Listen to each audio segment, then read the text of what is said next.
Three, two, and action.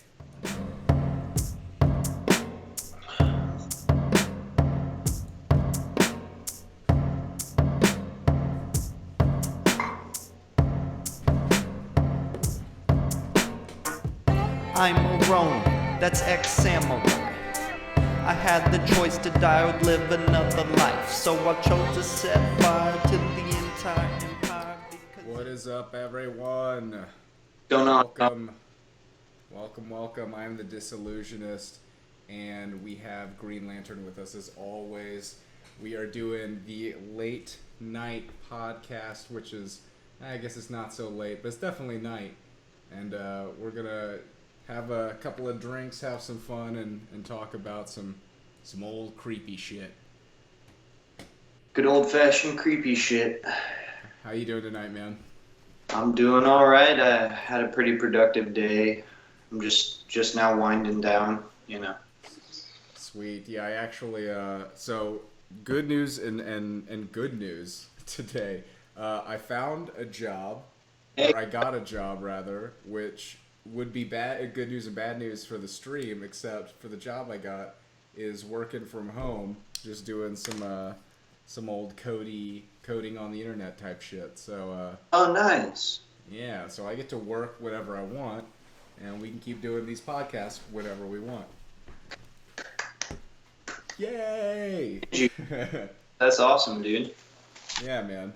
I think it's pretty cool. I'm glad it worked out. It's a job that I signed up for months ago, and never really heard back. You know, or I heard back, and they were like, "Yeah, we're totally gonna hire you." And then a month after that is right now. So Yeah, sometimes that timing is impeccable. You know, you sign up for something and you kind of don't even put too much faith into that happening, and you're like, but if they call me, that'd be cool. We forget about it, and there you go. You know. yeah, exactly, man.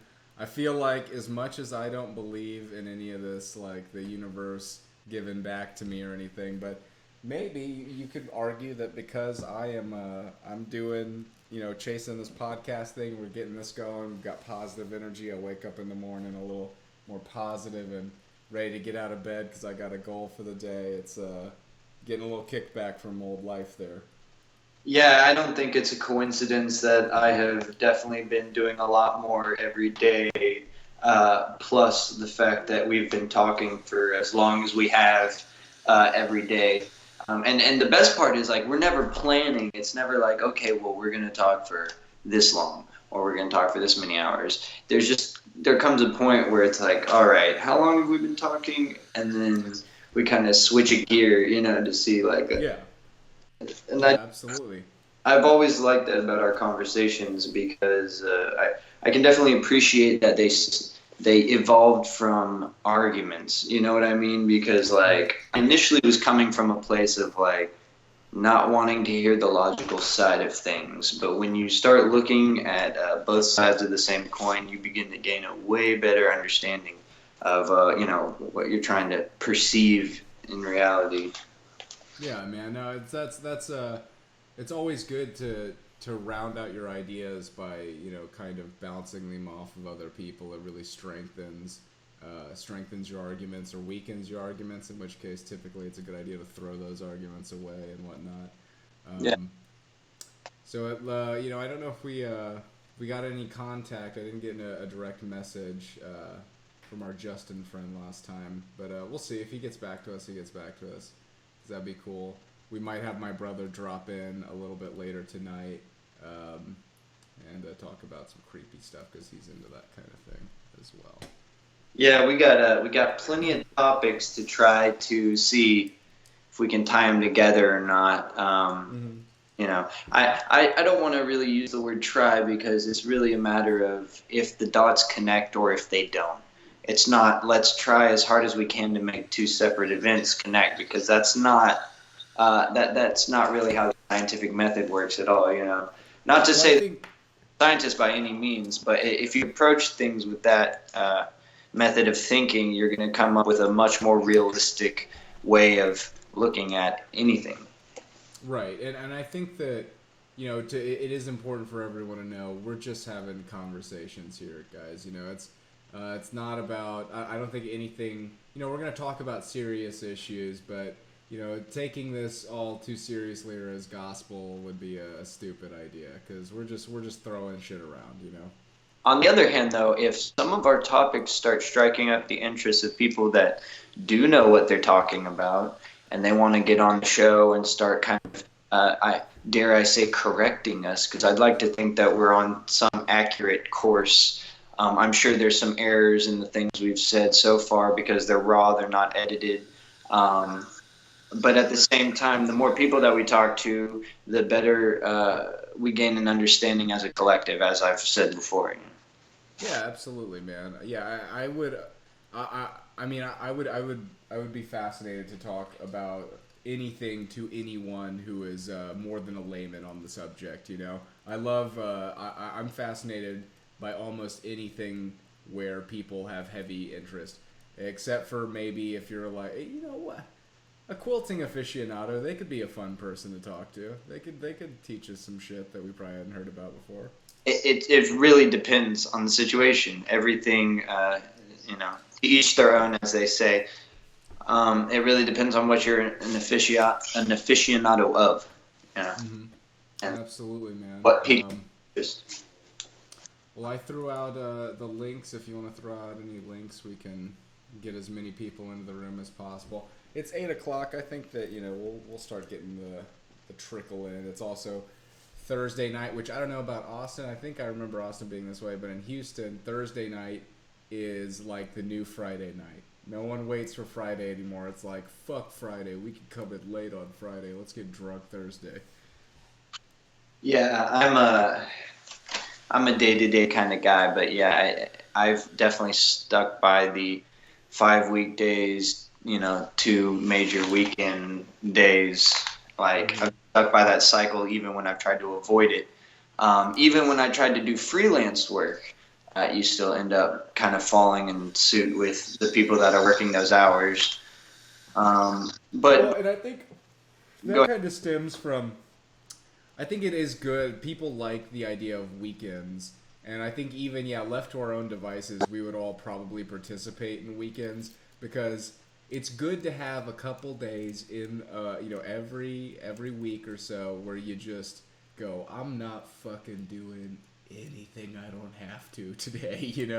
It's good for the human soul, and I can tell I can definitely say in my own life when I've been working retail jobs that split your hours up 6 days a week, 7 days if you have to cover for somebody. I've worked 18, 20 days in a row just from covering people's shifts just because I could use the overtime and the extra cash, and it gets real old real fast. It becomes mind-numbingly shitty very quickly, and having a day where you just don't have to worry about any of that is, even if just a day, it's so relieving psychologically. So Yeah, that's very true. I've kind of become the exact opposite, where I'm having to retrain myself to be productive every single day because over the years, I've been taught to be a hard worker by my grandfather and my father, and to be a relentlessly hard worker to the point where, like, weekends mean very little unless you worked for them.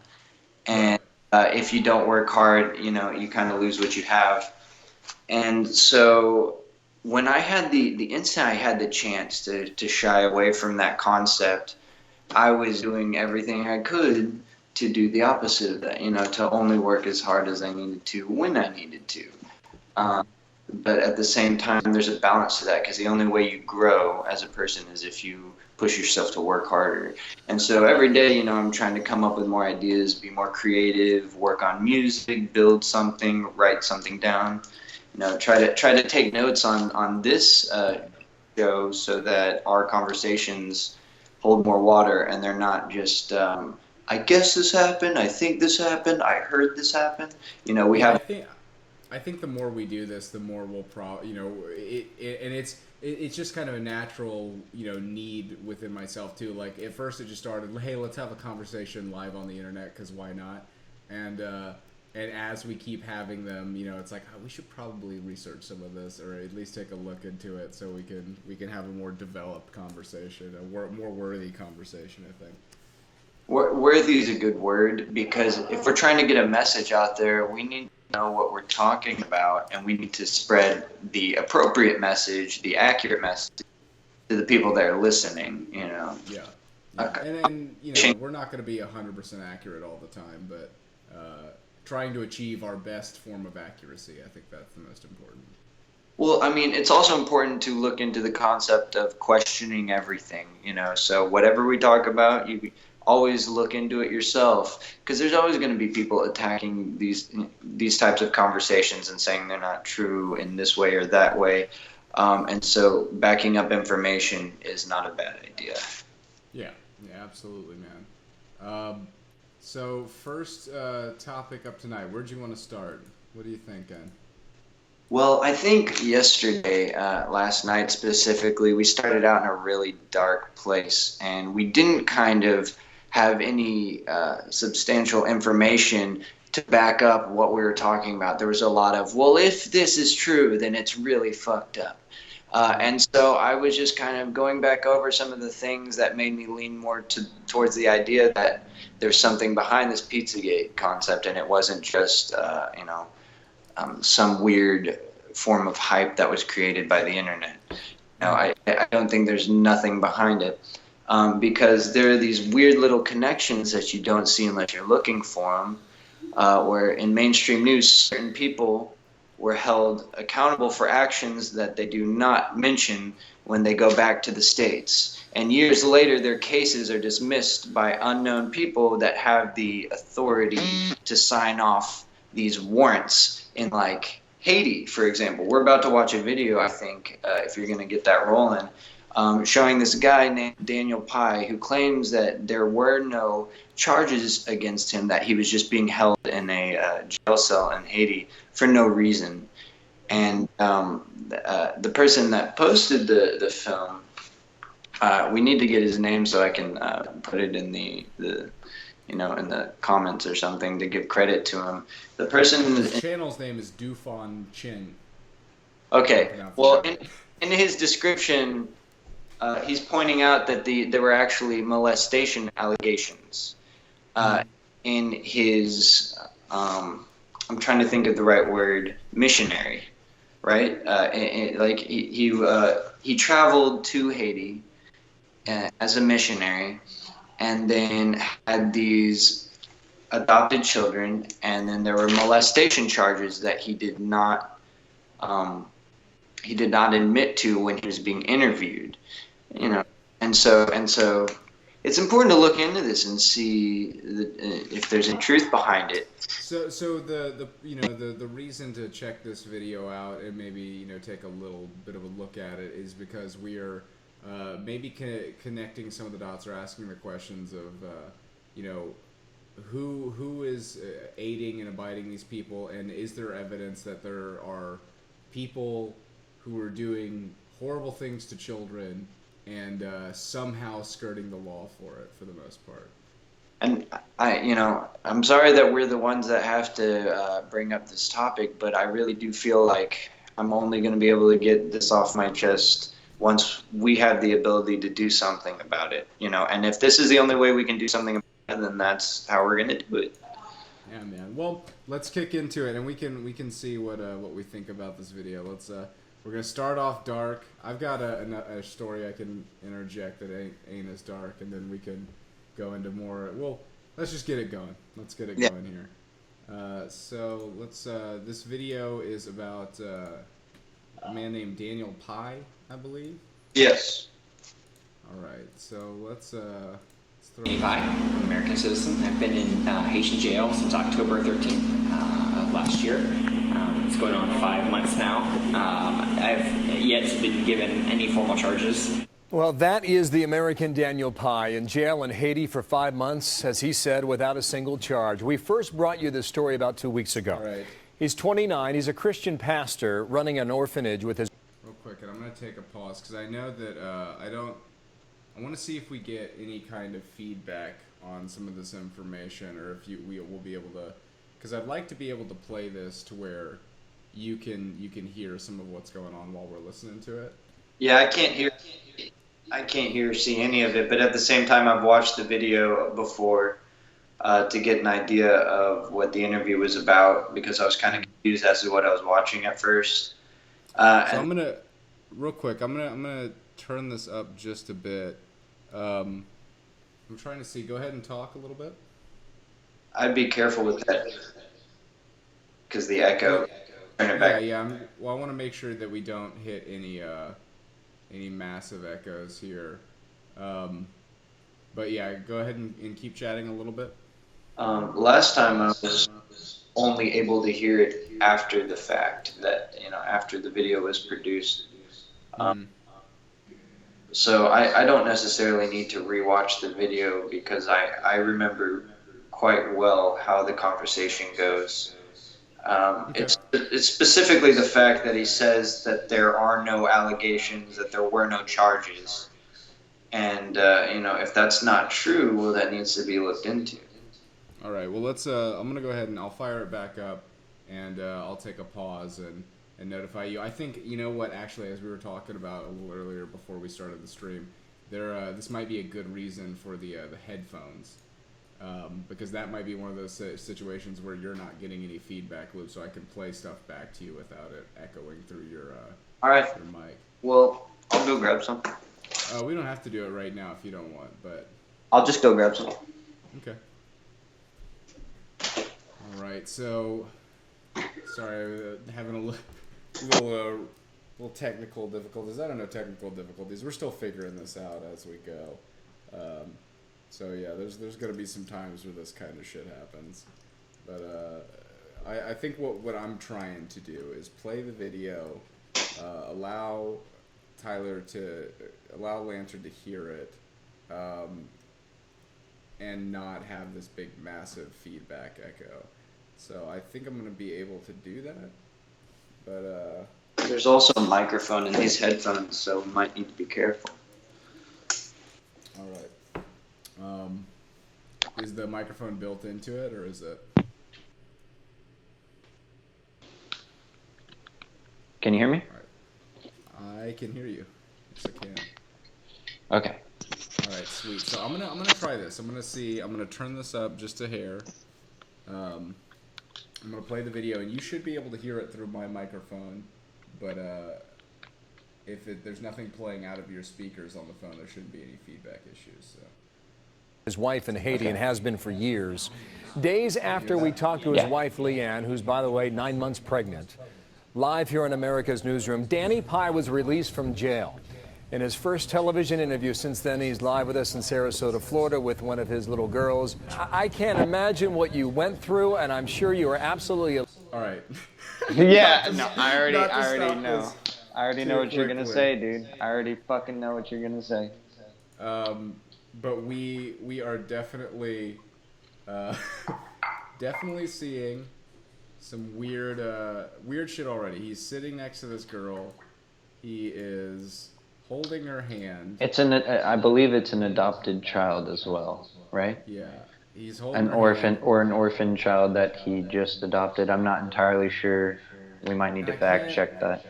I don't want to start calling things off too Yeah. immediately, but she looks pretty bummed out about holding this guy's hand. So I let's- admit that's the first thing I thought too, but at the same time, we're men, We have sick minds, correct?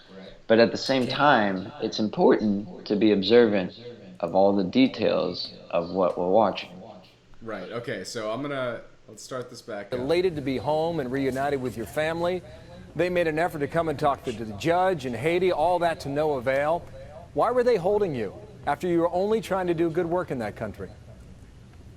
There was no official charges. There's lots of talk and lots of rumors of why the reasons were.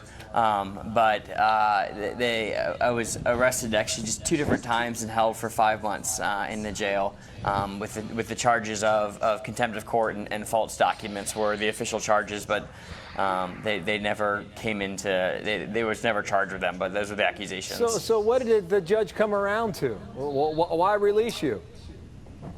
He was actually transferred and ended up being demoted, but his last act of service was releasing me for several different reasons. He had a lot of pressure from his boss, as well as had a lot of attempts from our kids and a lot of people contacting him and pretty much pleading for my release. Wow. What are you wearing on that shirt there? It looks like some signatures or some autograph. What is that? My kids made this for me for Christmas, so it's all of their signatures, and they all wrote a little message to me of just saying they're loving me and they're praying for me, and so there's a shirt that was sent to me on Christmas Day by them. They all wrote their names and a small message to me. Well, the prayers worked. How's your wife doing? All right, so also, you're seeing me cringe a little bit. You're seeing me make some faces and cringe out a little bit, but to be fair about me cringing out a little bit, this guy did fuck kids. That is a spoiler. It's a quick spoiler. This guy definitely that we know of, right? That's what we're about to hit. Well, there's charges. He says there were no official charges. There were just claims, essentially. There were allegations. It's a fancy way of saying people claimed he did it and it was never proven. So from his perspective, when he was being interviewed, the safest thing for him to say is there were no... He didn't say anything about kids, right? He wasn't saying anything about that. He was just saying, nothing happened. I don't know what's going on, what these guys are talking about. The closest thing he said the closest thing he said at all about the case was that there was a lot of pressure coming from different angles to get the guy who is stepping down to release him. But this is 2011 that this is happening. Between 2008 and 2011. And then... and this next story is 2000... I believe we're coming into 2000... I'm going to skip ahead a little bit, but we're coming into 2017, right? And this is the same dude that we just saw who was like, I was just hanging out in Haiti, bunch of bullshit charges, nothing happened. Got some people in America who are hooking me up, fighting to get me out of here. Exactly. And this is where we get to same guy. So same guy holding that little girl's hand, talking about all the kids who loved him. Is accused of sexually assaulting at least 4 children in an orphanage he ran in Haiti. The Department of Justice says the abuse happened between 2008 and 2011 when Daniel Pai would fly back and forth to that country. KXAN's Lauren Kravitz has more on the investigation. She also spoke to a Liberty Hill woman who knew Pai. I feel sick to my stomach when you told me that. Learning that her former neighbor, 35-year-old Daniel Pai, is accused of sexually abusing children. This is his public Facebook profile. Scary. This woman doesn't want to show her face, but she says her son would go over to Pai's house to play with his daughter and another boy he was fostering. There's a limit where I can, watch them and be safe, that they're safe and secure. According to a federal complaint, investigators received a tip in 2015. They learned 3 girls in Pai's orphanage told a couple who worked with Pai that he sexually abused them. All of them were between 6 and 14 years old at the time. One victim said the abuse continued for several years. After the alleged abuse, Pai began working for the Liberty Hill School District in 2013. Pai worked in a Liberty Hill School District for 3 years and left about a year ago. The school district says he mainly worked here at the high school as an instructional aide, but they also say he helped with the district's behavior program and drove a school bus. The district says he left on good terms and was never disciplined. If Pai is found guilty in the Haiti cases, this neighbor hopes he's punished for the victim's sake. I hope the girls get the justice. I mean, they deserve it. Lauren Kravitz, KXAN News. All right, so essentially the idea there is that this dude had denied allegations of anything, was saying that, hey, we just got some weird paperwork shit that they tried to hit us up on. No big deal. Is that what I'm getting? And then later on, and just recently, it turns out that he was totally molesting kids in Haiti, and was also doing something similar, or potentially doing something similar. I think that's where the very end of the video, which we'll get to it or maybe not, but anyhow, that he was also maybe molesting some kids around back in America as well. Well, I think I need to point out that there's a connection between him and Laura Silsby, if I'm not mistaken. Laura Silsby is a woman that is directly connected to the Clintons and child trafficking. Okay. Yeah, Okay. so there's that direct connection to child trafficking, and this woman who I believe also was in Haiti. If I'm not mistaken, you're going to need to fact check me on that because she was also somewhere else in the world doing a very similar program, if not the very same one. And she's also directly connected to the Clintons. So I'm pretty sure that information is going to be, burned away immediately by the mainstream media. They're going to try to, denounce all ties straight up. If the Clintons have anything to do with funding mainstream news, which it couldn't, I don't personally know if there is a direct connection between them. Between the And Clintons and the mainstream news, or the... yes, yeah. Well, there's definitely some connections there, man. I mean, we saw recently, just in the emails about the most recent election, that Hillary Clinton was, or at least the DNC was, leaking information to the news outlets, or directly telling them what to cover and what not to cover. So yeah, there's definitely some connection between the Democrats, Hillary Clinton, and the major sources of media. Well, I was pretty sure that there was, but I just needed to double check that because those are some pretty big claims that if they are true, then it's good to know immediately, as soon as possible, to know what to not trust anymore. Especially these people that have been a part of presidential campaigns for a long time have been child trafficking at the same time, this entire time. Yeah, that is it's fucking bizarre, man. It's a really bizarre bit of information. All this Pizzagate shit is so weird. There's this, little bits of evidence kind of floating up here and there, that there may be some major players connected with this ring of child molestation. And as weird as it feels like to talk about live and on the podcast, I feel like it's one of those things that, never gets fucking talked about. That people, like, when people hear Pizzagate, they're all just like, yeah, bullshit, and they brush it aside immediately. And there's a lot of shit out there where it's like, I don't know. Well, it's more so the fact that people would rather not link all of these cases back to the term Pizzagate, especially because it's hashtagged and it's almost like an internet sensation, which is the exact opposite of how you should look at this. This is inhumane treatment of people that cannot even defend themselves, have no choice in these matters, of being traded. Potentially by people on higher tiers of the political spectrum. That should be stopped as soon as possible if it's true. Yeah, it's pretty bizarre, man. Have you seen one of the things that is also, it's kind of on the dark side, but I was interested in talking about it, is did you do any research on the Syrian gas attacks? No, I have not, but please, I'm all ears. I heard you mention something about them. Well, there's already, like, some people who are talking about, poising of, getting ready to go, to start another war, essentially. Wait, are you talking about America going into Syria? I believe so, yeah. Okay.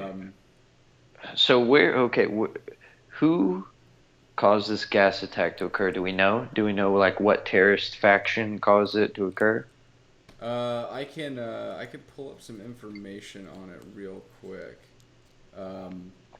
Make sure you mention where you're getting it from. Yeah, no, absolutely. Like, if we're going on to... So let's see here. Oh, that's sad. Has nothing to do with what we were just talking about, but fucking Rickles died. Who? Don Rickles. I don't know who that is. Don Rickles was an old classic comedian, you know, kind of a comedy legend. I believe like he was doing a lot of the USO tours and stuff for the last bit of his life. Died at 90 though. That's a bummer. He was a funny dude. He was a funny cat. I probably, like, if I did recognize him, it'd be his face, because sometimes I'm bad with names. Yeah, you definitely recognize him if you saw him. Yeah, but that's sad. I'm just scrolling through news right now. Maybe that's a decent way to do this. I mean, I know we could have more pre-planning. But going back on what we were saying, the Syrian gas attack. Have you come across anything saying who did this? Like, did anyone claim responsibility for this attack yet that we know of? I do not. Let me see here. Reports of second gas attack in Syria. Oh, Lord. Just to tag onto this real quick, allegations of a second chemical attack launched by Syrian army forces surfaced on Thursday after various sources on the ground reported the incident, according to Arab media. Footage capturing the alleged attack showed yellow smoke rising above a city. Local media claimed that the assault left numerous civilian casualties and dozens wounded. Man, the footage that I've seen from these attacks is fucking dark, dude. Super, super dark. We need to figure out who's causing these attacks.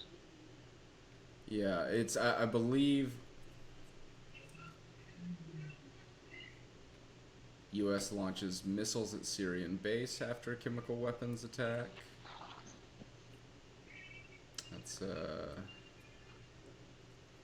good Lord. Yeah, so that's shit. I mean, that is something that I'd be interested in talking about as well, dude. We've got NBC News reports that U.S. is launching military airstrikes on an airfield near Homs, Syria. More than 50 missiles were fired in response to the chemical attack. So we're already getting in on it. U.S. President Donald Trump said the attack crossed many, many lines and put the blame squarely on Assad's forces. So Assad is, I think, the ruler of Syria currently, right? And so the idea, I think he's attacking... Rebels? Attacking his own cities? Innocent people? Are there, like, rebel factions fighting against him? Are they just random people? Yeah, that's what I'm trying to figure out right now.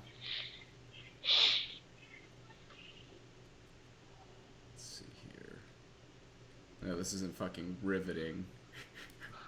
Me looking at the information currently. No, but I mean, you did just pick up the second piece of information. So yeah, I mean, we're kind of almost working backwards here, as far as might be a second attack, might be. Let's see.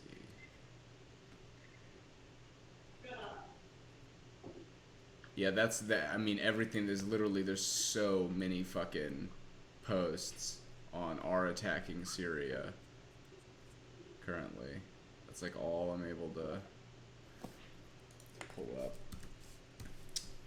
I might consider getting my computer whenever we take like a break. Yeah, because I don't want to eat up too much time just looking up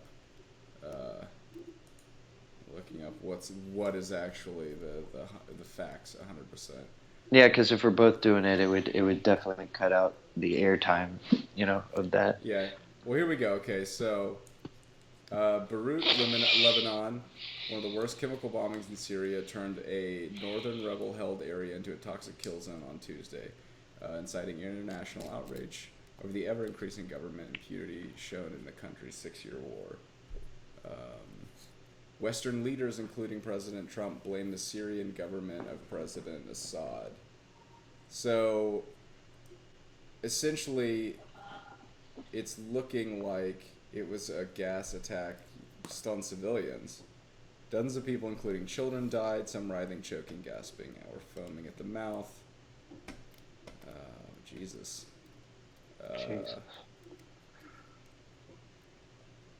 Yeah, so that's I mean that's they're still kind of figuring it out. It appears. Yeah, but shooting missiles back at them, is It that was like? so it's a rebel held town is the idea. So there were some Syrian rebels that the government is likely to have kind of crushed down on. Okay, so that assumption I had earlier was correct about rebels. Yeah, yeah. That And that we're already attacking them, which is us poising to enter into another war. I mean, is that Okay, so the real question now is who funded the rebels, right? Because once you figure out that, you might like, I mean, it might just be the fact that Assad is a potentially tyrannical leader, right? Because it right? sounds like if he's gassing these innocent people just to get a point across, it's terrible. That's awful. Right. So there's not even necessarily like some secret funding connected to that. And whether or not there is, I mean, I think it's appropriate to say that it could just be, Occam's razor. Like it's the simplest answer is that people feel impressed by this tyrannical leader, and he went to way too extreme measures to, you know. Well, this is I mean, and this is what I was talking about as far as in the past couple episodes about our interaction in the Middle East. It continues to just spawn this kind of bullshit. It's spreading throughout a bunch of different countries. It's essentially becoming more and more cancerous, and it's our doing, man. It's our fault. It's our actions. I have to say, after speaking to some military personnel myself and some ex-military, there really is a blurred line between fighting for your country and being being a terrorist yourself, and it's a dangerous thing to say because there are a lot of people that I have a lot of respect for that are in the military, but at the same time, in the same hand, it's much like how people view the police. You can't assume that every police officer is an asshole, because that's what creates that chain of events where the cop treats you like shit. Or sometimes the cop is the asshole and is immediately treating you like shit. But it really is a lot more rare than it's portrayed as. We're kind of afraid of that outcome, and that's why it creates that outcome, To point on that note real quick, man. I mean, I can definitely vouch for that. I mean, I have met cops that are just fucking assholes right out the gate, man. You and I have had a taser, pointed at us and a bunch of our other 17-year-old friends at the time. Yeah, as a bunch of asshole police. He was joking. Yeah, it was a joke. Yeah. And we were kids. We're a bunch of 17-year-olds and he's pointing a taser at us like, "Hey, I'm gonna shoot you with this. Isn't that funny?" Well, okay. In all fairness, this is exactly what happened. I remember that clear as day because he pointed it at me for a second. And it's because I said something. He goes, "Who wants to be tasered?" And he was pointing the other way at nobody. And I was just jokingly like, "I do." And he fucking turns around and points at me, and I was just like, "Oh, no, never mind. I almost pissed my pants." And I don't want that. The other time that I'm thinking of is when we were all longboarding. Remember, we used to go on these crazy longboarding stints all over Houston. Oh man! And so for those not in the know, real quick, Houston, Texas, it's flat. It's fucking flat. It's super, super flat. So if you've ever gotten interested in the sport of longboarding, you typically see videos of guys going down these giant hills with crazy guardrails. Yeah, that shit doesn't exist in Houston. So when we would go longboarding, we have to trespass onto garages. Now that's one thing Houston does have is gigantic 20-story super garages with, these insane interweaving concrete. It's a really cool way to ride longboard. But continue. This is why it can sometimes go awry. Okay, yeah, we had chosen this one specific building, and we really didn't know what kind of building it was. We just liked the fact that the parking lot had corkscrew ramps going all the way down, and for a longboard, if you knew how to turn on that and you were drifting just right, you could get a lot of crazy speed just going down. And the fact that you could get off at certain levels let you choose when you wanted to stop going that fast, you know. So there was a lot of freedom to it. The only problem was we were traveling as a group, and there was this pretense to this building that we had no clue existed. This DEA agent pulls a gun on us almost. He goes for his gun, and he basically threatens to pull his gun on us because he claimed that, you know, we all had to take turns doing smooth talking, like, dude, don't fucking shoot us. We just have skateboards. And he goes, oh, well, there was a group of skaters here the other day that attacked somebody. And it's like, well, that wasn't us. I'm sorry that happened. Like, I understand why you have to act a certain way if that really did happen and you're not totally bullshitting us. You know, I understand. It was unbelievable, man. Like, I remember all of us, were taking turns just being like, dude, why do you have your hand on your gun right now? Like, none of us we're not gonna fucking attack you, dude. We're not gonna come after you. And he's giving us all this shit about, there were people who attacked somebody here who were skateboarders, and it's like, well, dude, why? And this has happened multiple times in garages with security and police where they just pull their car in front of you while you're going, 20, 30 miles an hour downhill. Yeah. And it's tough trying to explain. It's like, look, I know technically I'm not supposed to be here, but at the same time, like, I don't have brakes on this vehicle. If you just pull your car out in front of me, you're risking, like, hey, I'm gonna kill you real quick. If we didn't have the skills to slide away from that and outmaneuver you, you could seriously injure somebody. It's like the quick answer to dismantling a skateboarder's ultimate ability. Is like, oh, tap him with the car and he'll jump off his board, hit the car, we'll be stunned, I'll get out, arrest him, he doesn't have his board. That's like the easiest answer. So instead of getting out, like parking and knowing that if these guys are cool, they'll talk to me. Because like we've talked to cool cops too. In all fairness, I know a few cops. And they're really cool people. They are mistreated sometimes by people because of how they're portrayed in the mainstream media. Because there are also racist cops, and there have been people that have claimed that like cops act a certain way around each other, and that's pretty true. I don't think it takes a scientist to figure that out. Well, no, totally, man. I mean, in the other story I would have to talk about, and I've had. I will say this: I've had overwhelmingly bad interactions with the cops for the majority of my life. But there was a story of one time I was leaving a party with my girlfriend, and we were drinking beers in the car. Like, we're already drunk, and this is we're being fucking stupid, but we're driving right down the street. Like, we're right a block away from where we're staying. So we're drinking beers, and like I'm smoking the last bit of a joint, and just doing all kinds of illegal shit. And this cop immediately flashes lights out as we pull out of the neighborhood. Oh, and God. We pull to the side, and my girlfriend goes to set her beer down next to her car, and it just starts emptying out. The beer immediately tilts over to just dumping beer into the car. And oh, God. I'm sitting there freaking out. It's got to smell like weed. And this cop comes in and he talks to me. And he's like, hey, did you know your registration's out? And I was like, yeah, it's my mom's car. And, I'm trying, like, I know that she hasn't gotten the registration. I've been telling her to get this taken care of. And I'm just flipping out, dude. But I'm trying to remain as calm as possible. And I have my acoustic guitar sitting in the back seat.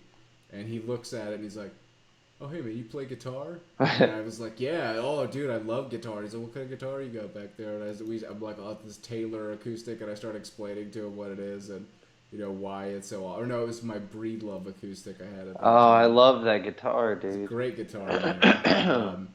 But we start talking about it, and I tell him, I'm like, yeah, we're just right down the road. We don't have much further to go. Just trying to get home real quick. And the guy had every fucking right to bust me, to take me to jail, but he reasoned with us. He was like, this guy's, he's driving his mom's car.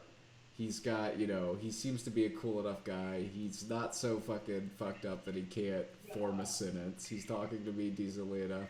And cut us loose, man. Now, the funny side of the story is the second he cuts us loose, me and my girlfriend are laughing our asses off. We're like, I can't believe we just, got away from that. And not like 20 seconds after thinking that, hit this gigantic pothole. And it immediately flats out one of my tires. So it's like life kind of being like, you ain't getting away that fucking easy.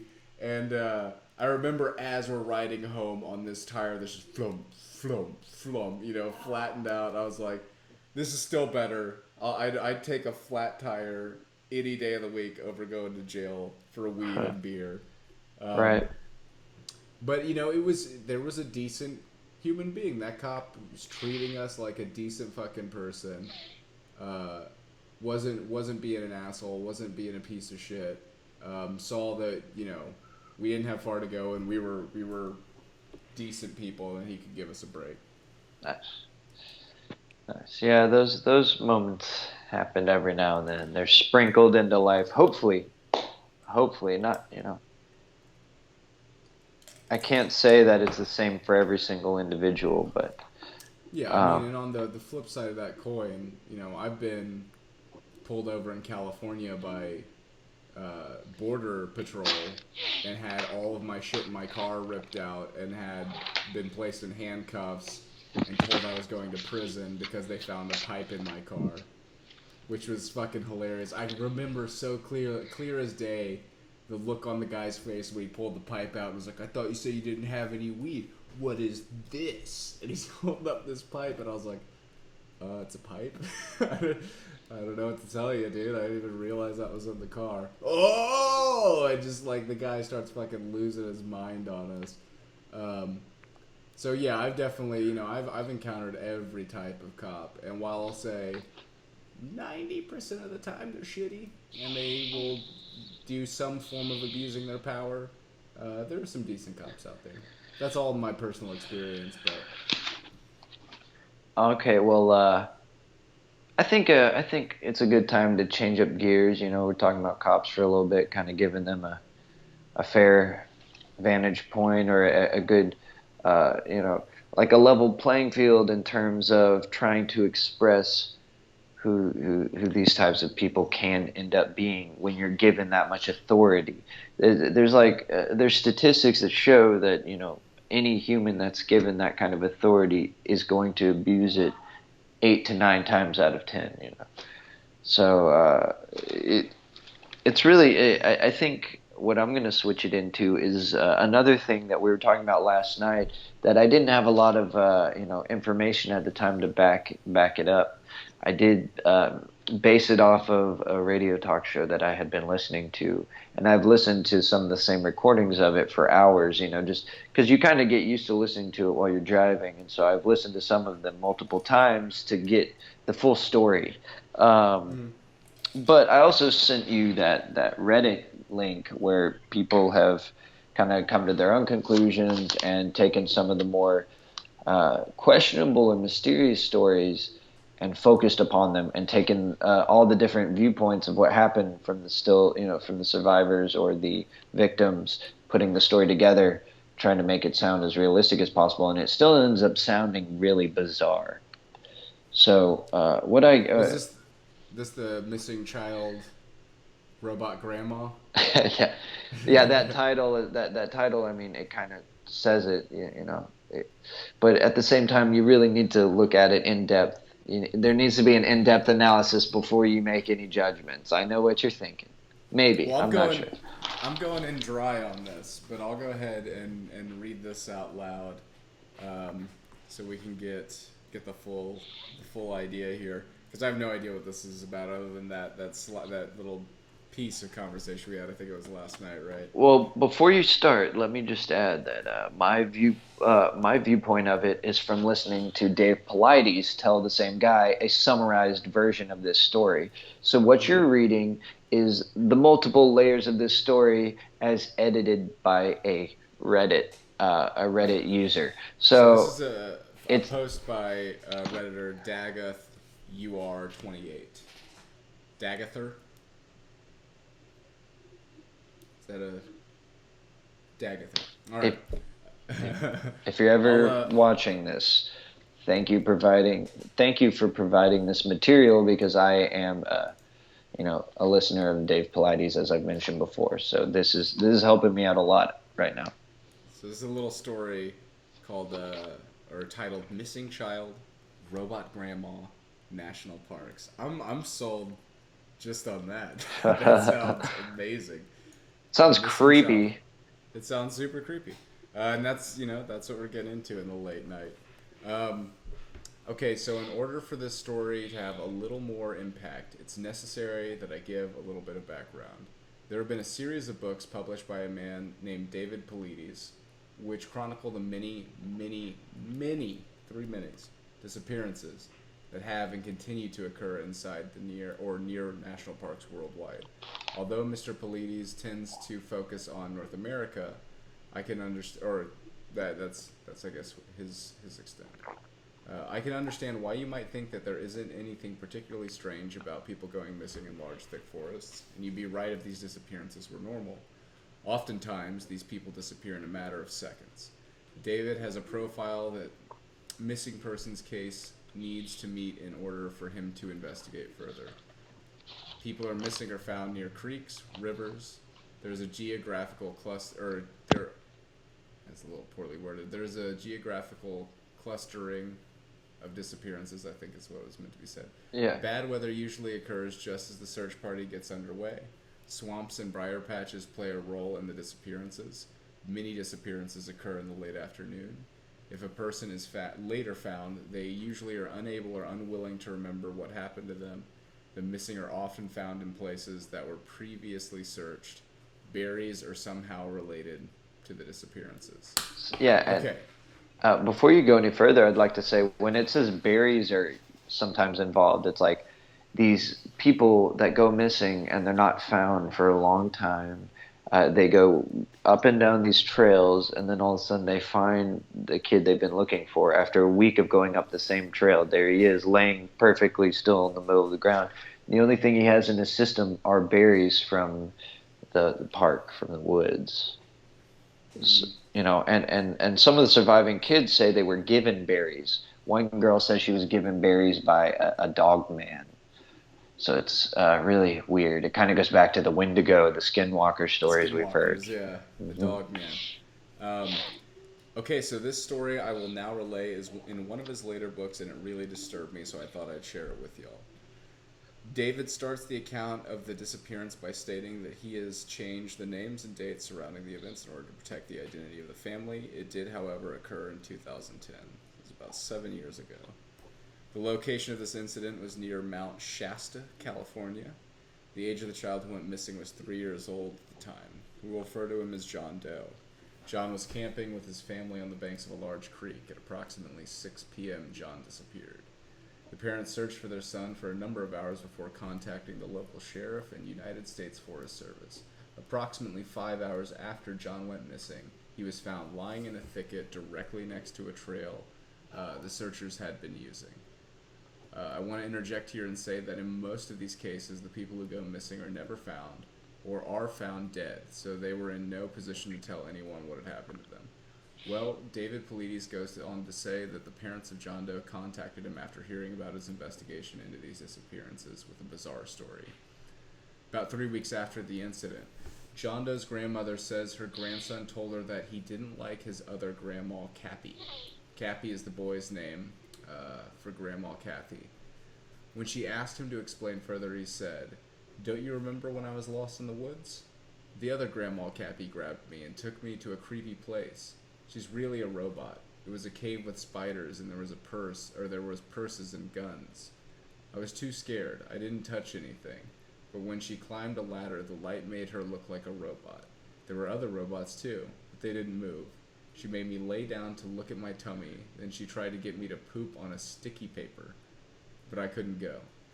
She told me that I am from outer space, and they put me in my mom's tummy. Then she took me back to the river and said to wait under the bush until someone found me. What? She also states that her grandson said, "She had your same hair, your feet, and even your face." That scared her deeply. The idea of some kind of doppelganger taking on her own image to abduct her grandson. She says she got the impression that her grandson may have been talking about a hologram because of the way he described the light sparkling on a strange woman. His grandmother was horrified and called her son, the boy's father, who told her that he had also heard the same story from the boy a few days ago. She admitted that she would have probably written off her grandma's story to a child's overactive imagination if it wasn't for the strange experiences that happened to her a year ago when she was camping in the same area near Fowler's Campground in McLeod, California. She claims she woke up one morning face down in the dirt, having been removed from her tent and sleeping bag, and she had a puncture wound on the back of her head. She said she felt violently ill that morning and felt strangely emotionless, so she thought had been bitten by a poisonous spider. She said she was with a friend who'd been sleeping in his separate camper, and he also woke up with a bite on the back of his neck and felt ill as well. The only thing strange she could recall was seeing red eyes shining through the trees in their flashlights nights before, which they thought were deer. Very strange. If this interests you at all, I urge you to look into the Dennis Martin disappearance, which is arguably just as strange. I guess that's another story. So this is to tie into the last conversation we had about all the kids disappearing in the national parks. That was one of the connecting stories that you brought forth today. Yeah, exactly. I think it's important to point out that this isn't just a fairy tale. This is a police officer and detective, well, ex-police officer and ex-detective, 30 plus years on the force. I'm basically saying that, a lot of the same things that he would state right before these interviews on the radio. And I just want to say, if he ever hears this, I really appreciate the work and effort you have put forth, and I'm glad that your research may actually lead to some sort of connection with these disappearances, so that if we find out what's really going on, we can do something about it. So my question, and this is all based on what little I know about this, but they said berries were involved. Are the berries that can be found in the forest? Do they have any kind of weird hallucinogen kind of effect, or are they poisonous in any way? Or they... No, it's not that I'm aware of. I mean, I'm sure that there are poisonous berries out in the woods. I have no doubt of that. And if you eat the wrong ones, it could cause you to wander off or go into a frenzy, especially as a young person or a child. But at the same time, there's these stories tied to like picking berries in the woods and being taken away, by strange beings. Like there's also like Native American myths that if you look into, one thing that I just remembered, this is a very interesting point to make. A lot of people like to debate about the missing link and this, that, and the other. I think it's important to point out that if we don't know exactly the history of the Earth and we're still trying to figure it out, there may be tribes of humans that we are still not in contact with because they're literally troglodytes. And we assume that they're to be called Bigfoot. But in actuality, if you look at these Native American stories, these giant people that were covered in hair used to trade with them.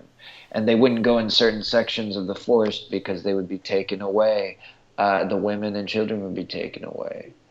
It is interesting to go off into this spin of it because we were just talking about like cyborgs and a clone robot grandma. But at the same time, another point I should go back to even further still is Mount Shasta. I've taken a lot of notes personally about Mount Shasta. There have been reports surrounding Mount Shasta since before the 1900s, if I'm not mistaken.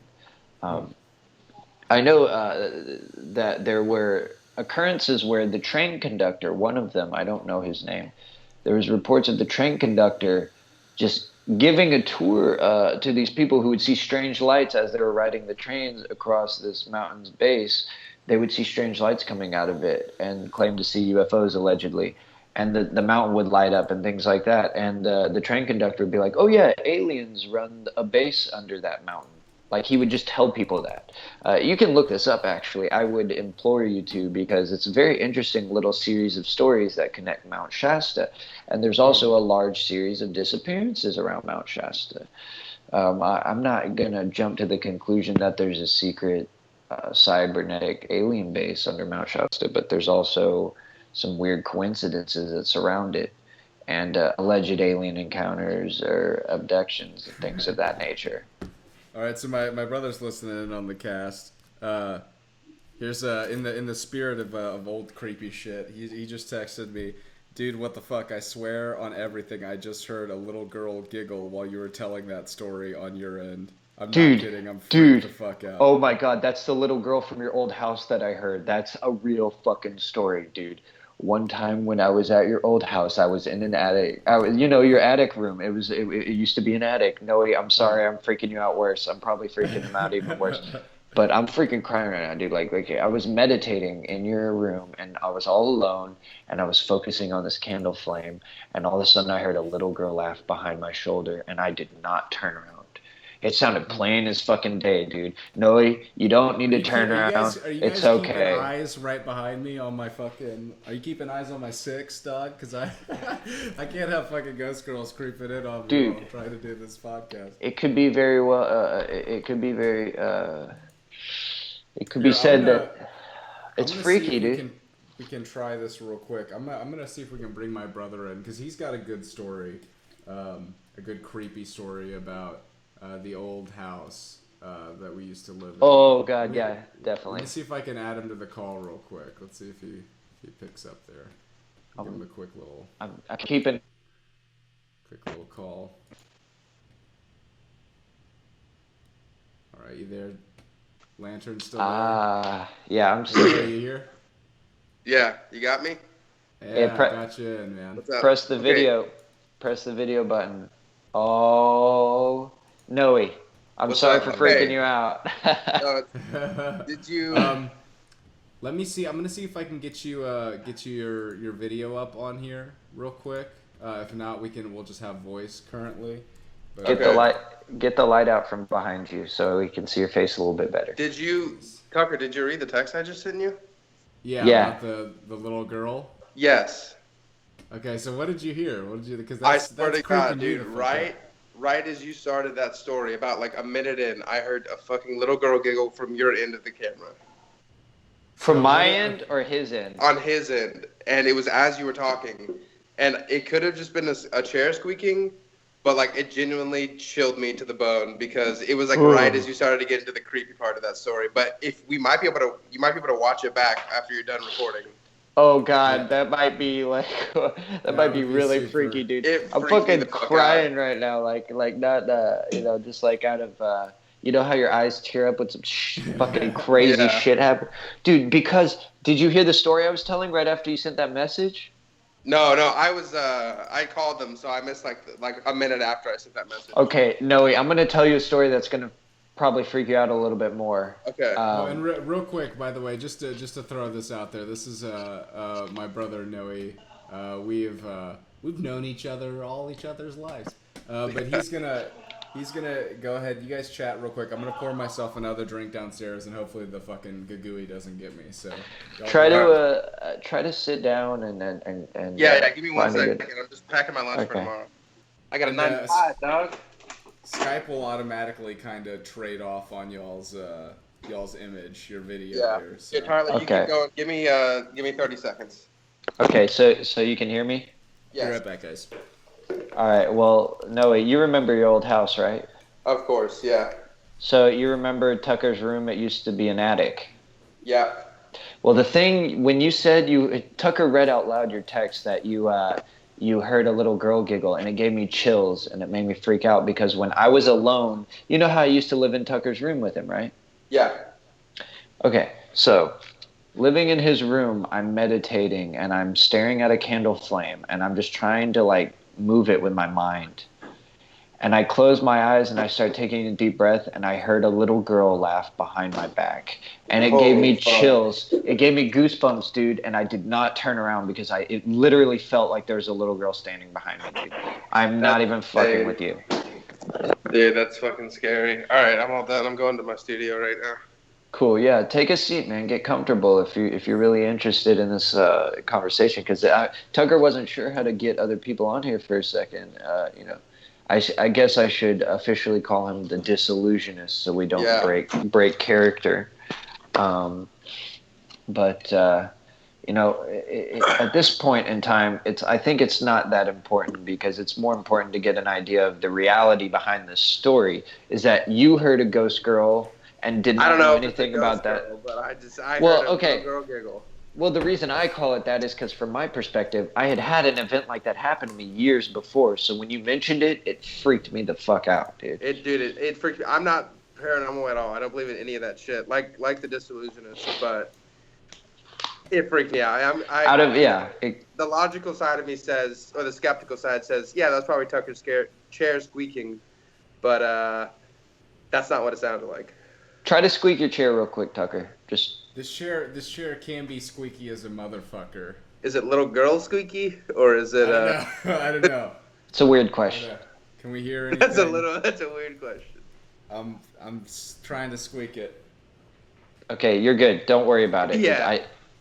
I think we understand that probably wasn't it. When we're done recording, we should all go back. It was right as you started to read that story. Did it sound like this? I'd say Was it this?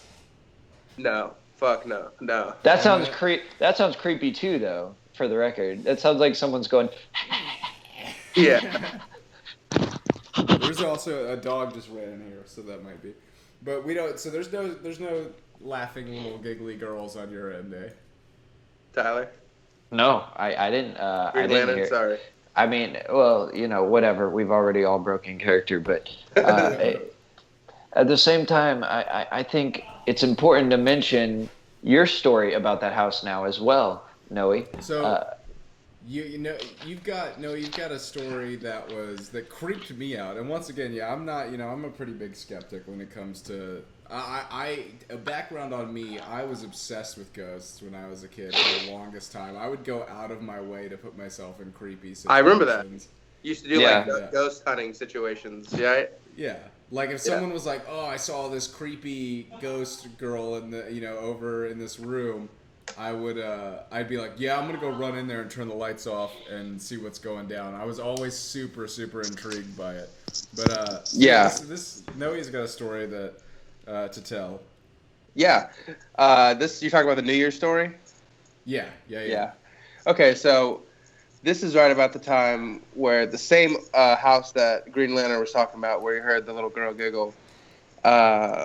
Me and the Disillusionist had the house to ourselves at the time.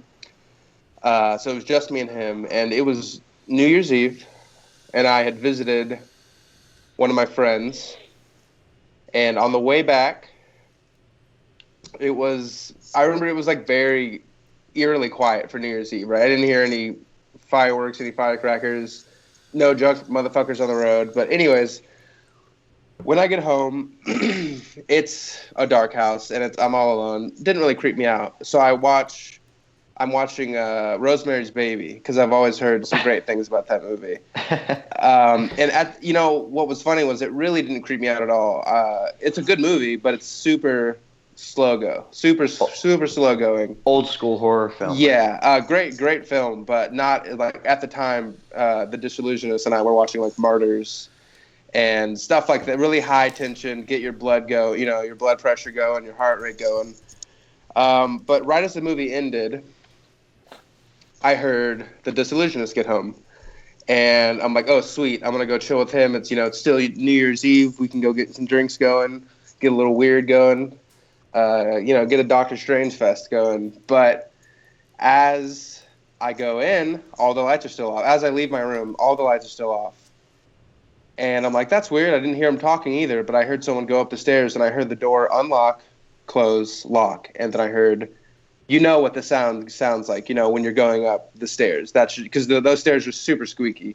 Yeah, it was, always. And especially of the weight of a person going up. We had dogs too, but that's not the sound. You would hear a little scuttering, not the pressure of the squeaking going. So I find out he's not home, and the door's locked. All the lights are off in the house, And needless to say, I was freaked the fuck out. And of course, the skeptical side of me, didn't think much of it, but that memory still sits with me today. I remember I got home, and I came home, and it was when I came in the front door where you were like, wait, you weren't home this whole time? That's right. And I was like, yeah, dude, no, I was out partying last night. Like, I crashed somewhere Yeah, else. that's right. I didn't even realize it because I thought maybe you were so sloshed or something. Yeah, and you had just started dating a new girl then, so I was like, I'm not going to mess with them. If they're upstairs, they're upstairs. I'm not going to go up there. And what you told me at the time is you were like, I heard you come home, like open the door, come home, go upstairs, and like you said that you heard me like talking too, like my yeah, voice. I remember that part of the story. That's right. Yeah, talking upstairs a little bit. Yeah. Okay, and, no wait. And you seem genuinely freaked the fuck out. I was. Yeah, I forgot about that talking part. I said that you weren't, but now that I think about it, I do. Putting myself in your shoes, it really is, dude. It's such a creepy. Well, it's like a M. Night Shyamalan twist on that, because at the time I was like, I'm not gonna leave him alone. And then I see you come home the next morning, and I'm like, wait, who was in the house? Yeah. Who was in the fucking attic while you were asleep, Noe? Yeah. That's creepy as fuck. Yeah. Oh my gosh. And here's the thing. Is that when I first heard that story, I called you and talked to you about it and was like, "Are you okay? What happened?" And you were just trying to play it off like you weren't freaked out. You're like, "Nah, I was just I don't know, my mind, Yeah. Like it was just one of those things where you're like, mind's playing tricks on me." But I need to ask you this before we go any further. Like, do you remember okay, you said it sounded like Tucker talking now that you remember. How? Yes. Specifically, if you can just close your eyes, go back to that memory, how did it sound like Tucker talking? The bass in he's got a deep voice, and the bass in the voice is what it could have been not spot on Tucker, but it was the same register, or at least close enough to where I would go, okay, so I mean, if I heard someone go upstairs, that's obviously him. That I will say that's my signature. My entire life since my voice dropped when I was like 12. Yes. My whole life has been like, dude, my dad said you gotta shut the fuck up because you're so fucking loud. Goddamn bassy.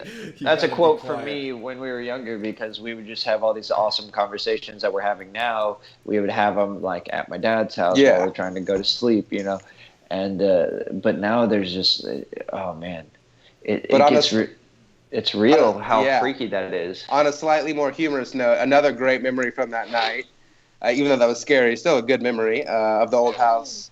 But another great memory of that specific night was Tucker sent me a text right before what I thought was him coming home that said, "Hey, dude, I know this is going to sound super fucking weird, but can you download the entire discography of Weird Al Yankovic?" and it said, "Don't ask why." And I was like, how are you going to send a text unsolicited like that? So, look, man, I don't have any time for your fucking questions. Just download the discography of Weird Al. I need it. I know there are ghosts roaming in the house right now. Yeah, exactly. But grapefruit diet is all I can think of right now. Oh my god. Oh man, and that's God, I was creeped out by that story, because those are the stories where you're like, they're, regardless of what it is that caused that, that's such a creepy fucking thing to think that. It's like, have you guys ever seen the short, what was that short? Bedfellows. Bedfellows. Yes. Oh my amazing. God. It's, you know what? And it's like, if you're watching this, look it up right now. It's a minute and a half long, maybe shorter. And the first thing I thought when you showed me that was, that should be a real movie, but it shouldn't. It's perfect just the way it is, right? Yeah, because it's nice and short. The nature of it, dude. Oh my god, such a creepy. So you haven't seen Bedfellows? Yeah, I would, spoilers right now. Pause the video if you're watching this in the future and go watch it, because it's that same idea of expecting, you think somebody's home, and then you find out they're fucking not. And that's all. Yeah, we'll leave it at that. Yeah. Yeah, that's the creepiest feeling in the world of, I could have sworn to God that you were here, and now you're contacting me, or you're telling me in person that you're not here. Yeah. Okay, so Well, there's one thing I wanted to mention, and then I wanted to ask you something, Noe. There's a video that a lot of people have, and they're like top 10, top 5 scariest, potentially real videos. This one pretty well-known YouTuber claims that he was hearing noises in his house, or he thought that his girlfriend was eating his food or something like that. I know what you're talking about. And he puts the camera up, and there's a lady comes out of his crawl space and like eats his shit. Eats some of his food, drinks some of his milk, and then like he wakes up. It looks kind of staged. So it's like safe to say that it could have been staged. I would hope it was, but he said he called the authorities and had her arrested, dude. That's definitely terrifying. That's definitely newspaper worthy. So if it's true, we could probably look it up and fact check that. Yeah. See if it ever got debunked or anything. Yeah. Oh yeah, definitely. But yes, I know the video you're referencing, and it's super fucking creepy. It just makes you think about like you never really know, and that's a great. Great topic, on what we were talking about. That's a great video. Well, and while we've got my my brother here, I figured I would alluded to this story last night and committed to telling it tonight. We were talking a bit about sleep paralysis last night. Great subject. How that affects people. We know it's a real thing. We know it provides some creepy results, and some people, experience it a lot. Some people experience it, never. And then people like myself and Lantern, who shared this with us last night, his story, my story of sleep paralysis is it's super bizarre because it happened when I was about 5 years old. You remember we had those bunk beds when we were Yes, yeah, I do remember that. So I was 5 years old, and because even at 5, like, Noah, I think was 3 at this time, I was still, I was like, I'm older, I get the top bunk, fuck you. So I was sleeping in the top bunk, and, we crash out one night, and the reason this is such an interesting story, and I don't know if it proves to the power of the sleep paralysis, moment, but I only remember like 3 or 4 memories from being 5 years old. And this is one of them. This is like, or not even 5 years old, but of that age, that really young age. This is one of my first memories of my life. I remember waking up in the morning or waking up in the middle of the night as a 5-year-old kid. And our room was blacked out. The whole house, everyone's asleep. Everything's pitch black.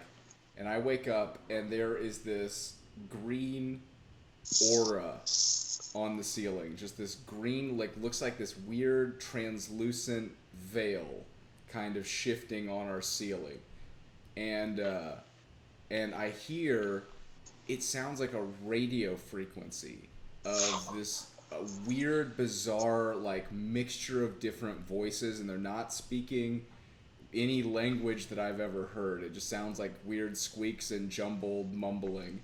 And it sounds like a radio frequency, coming in and out of tune. Just this weird, and it gets louder and softer. And I remember trying to sit up, and I can't fucking move. And I hear this weird chatter, there's this auric kind of, feeling. And all of a sudden, I can get up. And I get up, I sit up in my bed really quick, and I can still see the kind of aura. And the room starts this other aura, this other not greenish looking veil, but this red kind of veil starts developing around the room as I get up, and I run to the bathroom and I throw the light on, and I'm sitting there kind of weirded out, and I just I take a piss, not in my shorts, I had the good sense to take my dick out and I piss in the toilet, but come back to the room. Everything, all the auras are gone, the chatter is gone, and I'm able to go back asleep. But it is so vivid in my mind, I can recall it as clear as day right now. Just opening my eyes to that weird green vibrance. It's super bizarre, man. Yeah, that's awesome. Super fucking bizarre. What's cool about that is it's not inherently, ghost related. It's not that, and it does. It's not. It's not saying it was a bad presence or a good. It was just extremely bizarre. Yeah, So it wasn't that I was necessarily scared of it. I definitely don't remember being like terrified, scared, but just being really like, this is weird. yeah. When you're 5, you don't really know the nature of reality all that well.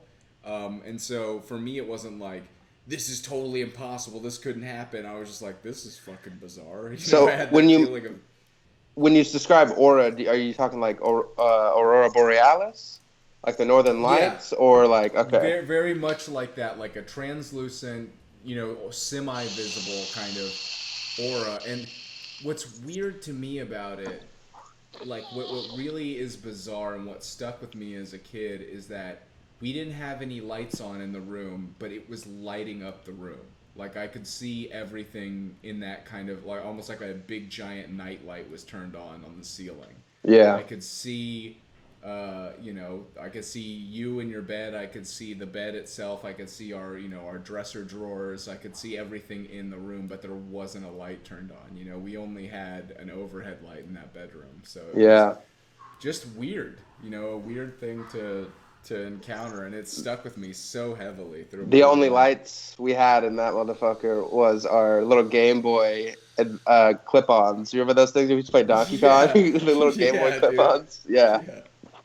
Also, and we could elaborate on that story a little bit, but just another quick story, while my brother is here, Here we go. I already know, dude. No, I'm a fucking evil, horrible older brother. I remember that we used to have it was this weird game, there was a little handheld. It was kind of like a fake Game Boy that you could play all these different, tic-tac-toe type of games, all this weird shit.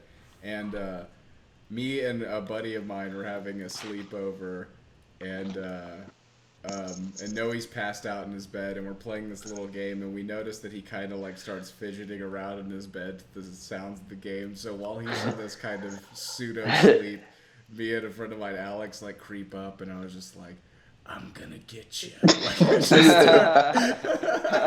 And just start, I'm the devil, whispering all this horrible shit. And he's like, I feel so bad about this now, but no, he's panicking, and it's in his sleep, just no.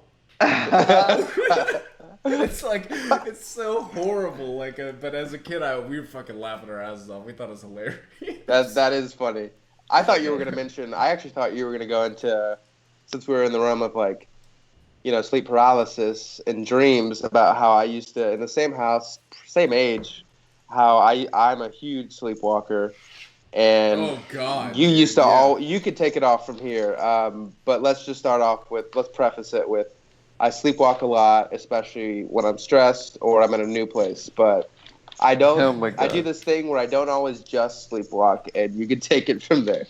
So yeah, Noe would sleepwalk a lot when we were kids. Not so much as we got older. Do you still do it to this day, or is it? That's what I was saying. Usually now it's only if I'm really stressed or if I'm in a new place. When I moved into my old house, real quick. When I moved into my apartment that I first moved into, and also when I moved here, the first night I woke up, and there was a trail of blood leading from my bedroom around my bathroom, and there's a door in my bathroom to the hallway, all the way back to my bedroom. And I was so fucking freaked out. And I guess what had happened was my nose it wasn't bloody at the time, but that's what it had to have been. My nose was bloody. And I woke up, and I probably blew it because of allergies, and then I went to take a piss or get tissue paper, and then went around the other door because I was sleepwalking, so I was just like, how do I get out of here? So there was just a trail of blood everywhere. But anyways, murder scene. Yeah, it happens usually when I'm in a new environment. And correct me, because I think I've got a couple of memories of you sleepwalking. So correct me if I'm wrong on this. But one night, I remember we were, I woke up and I kind of heard Noe walking around a bit and moving around, and I think Were you sitting in your bed at this point? So I think I was probably, the way you tell it is I was probably sitting up and staring at you, probably, yeah. Oh my God. Yeah, so I heard, I was kind of half asleep here, you move around a little bit, and then, you're sitting in your bed, and yeah, I wake up to you just kind of like staring at me. And we had, at this point in our life, we had taken the bunk beds and separated them. So now we had the same shitty little twin beds sitting next to each other. And Noe's sitting up, and he's just looking at me. And I'm, I kind of like a half awake, and I was just like, hey, you okay, man? Like, what's up? And you like go from 0 to 100 in a second, and it's just all of a sudden you're just like, oh my god, what the fuck? Oh my god, what the fuck? And like start yelling, and I'm like looking around, paranoid, like, wait, what's going on? What's happening? And it's happened a couple times, but yeah, I guess you would be having like some sort of night terror sleepwalking episode. No. So I have several memories of accidentally kind of stumbling upon my brother, and which leads to a screaming episode in the middle of the night, and just like, like everyone passes out all of a sudden. The way I describe my sleepwalking / night terrors is, if you've ever seen Malcolm in the Middle, I'm basically fucking Dewey, where he just wakes up screaming at night. He just wakes the whole house up. Yeah, dude. Yeah. Just this time bomb of like terror, and like, which to me, like being a kid at that moment, because we were talking about the last episode, I saw The Exorcist when I was like 8 years old, so that burned and scarred me deeply when I was a kid. So like seeing shit like that would just recall all of this, and there would be no doubt in my mind at that time, like, okay, well, my brother's possessed by the devil. Without a doubt, that's what's happening right now. 100% he's possessed by the devil, and my life is gonna end right now. This is where it ends. Well, fortunately, he didn't live at the top of the stairs where he could have crawled down backwards and thrown up like. Yeah. I probably pissed on the floor and drank it a few times, though. That probably happened. Maybe once or twice. So, Noe, I was going to ask you, well, there's a few things I want to bring up in the last conversations y'all were having. First of all, just one memory. I mean, I was an avid sleepwalker myself when I was younger, and one of the memories that really stands out to me is that my dad, he would usually tell me whenever they were really weird, he would tell me what I was doing. Very similar to like Tucker and you. So there's one night where I'm just like yelling in bed. I'll just interject for a second though, real quick. I did love telling Noe those stories in the morning and being like, dude, you freaked out last night. I wouldn't believe you. I'd never believe it. I'd be like, okay, dog. All right. Yeah. Whatever. I was staring at you and screaming. And Mom would be like, yeah, you screamed really loud. I'm like, you woke everybody up. Screaming. It's not funny when it's happening, but knowing you're okay in retrospect, it's hilarious. Yeah. Like, you're like, oh, Jesus, oh, God, I'm asleep. I'm asleep right now. Oh, God, Jesus. What the fuck? Oh, my God. Yeah, but... Go ahead, though, sorry. No, it's fine. This is great. The sleepwalking thing, though. My dad, it wasn't really that I always sleptwalked. Like, when I was younger, I would wake up downstairs on the couch and wake back up upside down in my bed, things like that. There was one time, however, where my dad woke me up and went... he talked to me the next day and he goes, yeah, you were yelling in your room. I used to have like a top bunk with an office desk under it, some IKEA shit. And my dad said, you were yelling in your bed and I ran into your room and you were sitting up with your eyes closed. And I went, Tyler? And he just turned to me with your eyes closed and went, ha ha ha, and then laid back down. And he told me that, and I was just like, "Oh God, I'm possessed!" Like that's fucking creepy. And to go back, go ahead. Yeah. No, you first, please. I was gonna say real quick, just to add on to the stories of your sleepwalking activity. One of the first times we hung out and had a sleepover together, we were hanging out with a buddy of ours, Josh, and we all crashed over at his place. And we all had to, as you do as young boys when you're sleeping over in multiples, if you only got one bed, to sleep in, we're all sharing the same bed. And Josh's bed had a giant break in the middle of it to where it was concave in the middle. So Josh is sleeping on one end, my fat ass is sleeping on the other, and Tyler's in the middle. Now, Josh is a relatively skinny dude, so he kind of like staying in his area. I like kickbox in my sleep, essentially. I'm all over the place. I'm constantly moving. So I would keep rolling over onto you in the middle of the night. And I remember, this is fucking hilarious. I remember one time, like, I kind of rolled over onto you a little bit. And you're just like, how about you Get the fuck off of me. and we at this point had like just started hanging out, and I'm sitting there like, wait, what? What's going on? So I kind of move over and scoot over and kind of fall back to sleep. Same shit, you know. I'm just like a roly-poly. I just kind of tumble back into you. And so you, the second time, much more gruffer. You were like, I said, how about you get the fuck off of me? and like, I was like, oh, easy, dude. Holy shit. And it was such a funny moment because like I didn't know that you were a sleepwalker at this point. I didn't know how dangerous you were as a human being. I was like, am I sleeping next to a psychopath right now? Is he gonna stab me if I accidentally roll over a little too? Well, you know, it still hasn't been determined. It's yet to be determined. You know, I am wearing a superhero outfit. So this is true. But another thing about all of this that a few of the stories you brought up mentioned, like, reminded me of things that happened to me as a child that really started making me think about the paranormal. The first thing that happened to me, the first thing ever that I can remember that made me. Real quick. Once again, sorry to interject. Do we want to go? Are we going lights out, or because we're officially in creepy story territory right now? Yeah, sure. Yeah. Should we go dark? I got Let me about get my 20 minutes before I gotta hit the sack. Yes, I do have a bedtime. Yes. Well, hey, it's still good to have you on, man. I'm really Thanks, glad. man. Yeah, it's fun being on. I didn't. I mean, Tucker mentioned it, but when I heard that shit, I was like, He didn't answer his text, so I was like, I have to call him and make sure he's not in danger right now. Yeah, well, I mean, and thank you for that because I've been sufficiently creeped out since you said that. The good segue into Lights Out, though, right? Yeah, man. So we're gonna go dark. If you're watching this in the future, if you're watching this with us right now, feel free to turn your lights off. Give me one sec. In your own house and go dark a little bit because this makes the segment significantly creepier and more fun. Is there too much light on my end? It's you're for lights out. You're in this pretty okay. Lights. I'm a little scared, Doug. I don't want to get. I do get a little creeped out. Oh, it's dark. Me too. You can tap out. I'll put my computer on. All right, yeah. You can tap out if you want to turn your lights on. Here we go. That's good. Okay, there you go. Oh, here we go. The Green Lantern. Yeah, Green Lantern. A lantern's, dude, we have a beautiful thumbnail from last night's episode, which is me with my hand over my face and you like with the light looking all evil.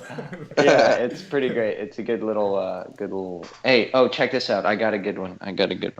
To top this off, we got to do this. Here we go. Wait, let me do my thing. Don't worry about me.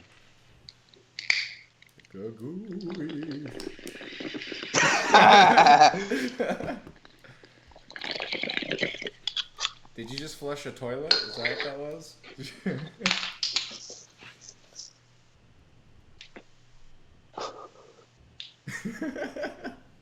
There we go. Spooky lights out effects. We're by the campfire, so there we go. Fog machine. All right, let's hit it. Who's kicking it off? Ty, you got yeah. Let me just tell my the first ghost experience, or what I would consider a ghost experience. It may have been the only other time I would say I had sleep paralysis. When I was a lot younger, I used to live in it was kind of like, it was like a duplex. It wasn't a duplex. It was a series of houses, like 3 or 4 in a gated community right off of Hazard in Houston. I was a lot younger.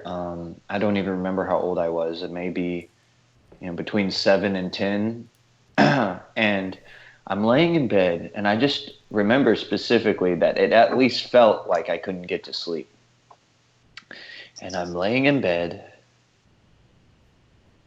and with my eyes open, and it just sounded like a woman said my name, clear as day, my first name. Just like, Tyler. And I sat up in bed and I was like, hello? Who's there? And I definitely didn't feel like I woke up from a dream. It felt like I was awake the whole time. And I sat up and was like, hello, who's there? And nobody answered. The only woman that was in the house was a very old lady, Miss Aynard. And she was probably about 80 at the time. And she was a very quiet lady. She went to bed early and she never woke up. And she did not sound like a middle-aged woman. She did not sound like a 20 to 30-year-old woman. So I tried to wake my dad up, and I tried to ask him if one of his friends, like female friends, was over spending the night in one of the guest rooms, and he just was like, "What are you talking about?" And it was really weird because it started making me think, like, where did that voice come from? And ever since then, it kind of opened the door for me to, like, maybe there's an unseen world, maybe I was half asleep. Those have always been the two main choices in my mind, like, It's interesting, man, because those moments of sleep, that twilight kind of area, is when we experience a lot of creepy things. Yeah. We experience those darker, bizarre things, and there's some ideas behind our priming for fear and our natural fear of the dark, which is why turning all the lights out automatically makes us a little more creeped out than normal.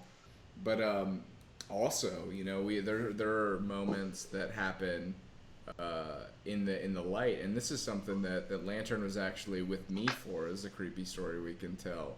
I remember at one point in my room, I had set up we set up a Ouija board and just kind of left it stationary to just see if it moved.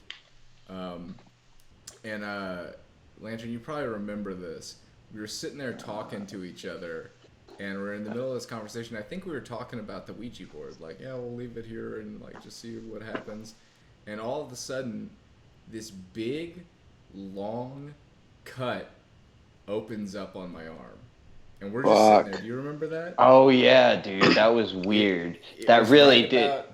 Right about from my elbow, almost to my armpit, just this big, spindly, claw-like cut opened up on my arm. And I just was bleeding, just out of nowhere.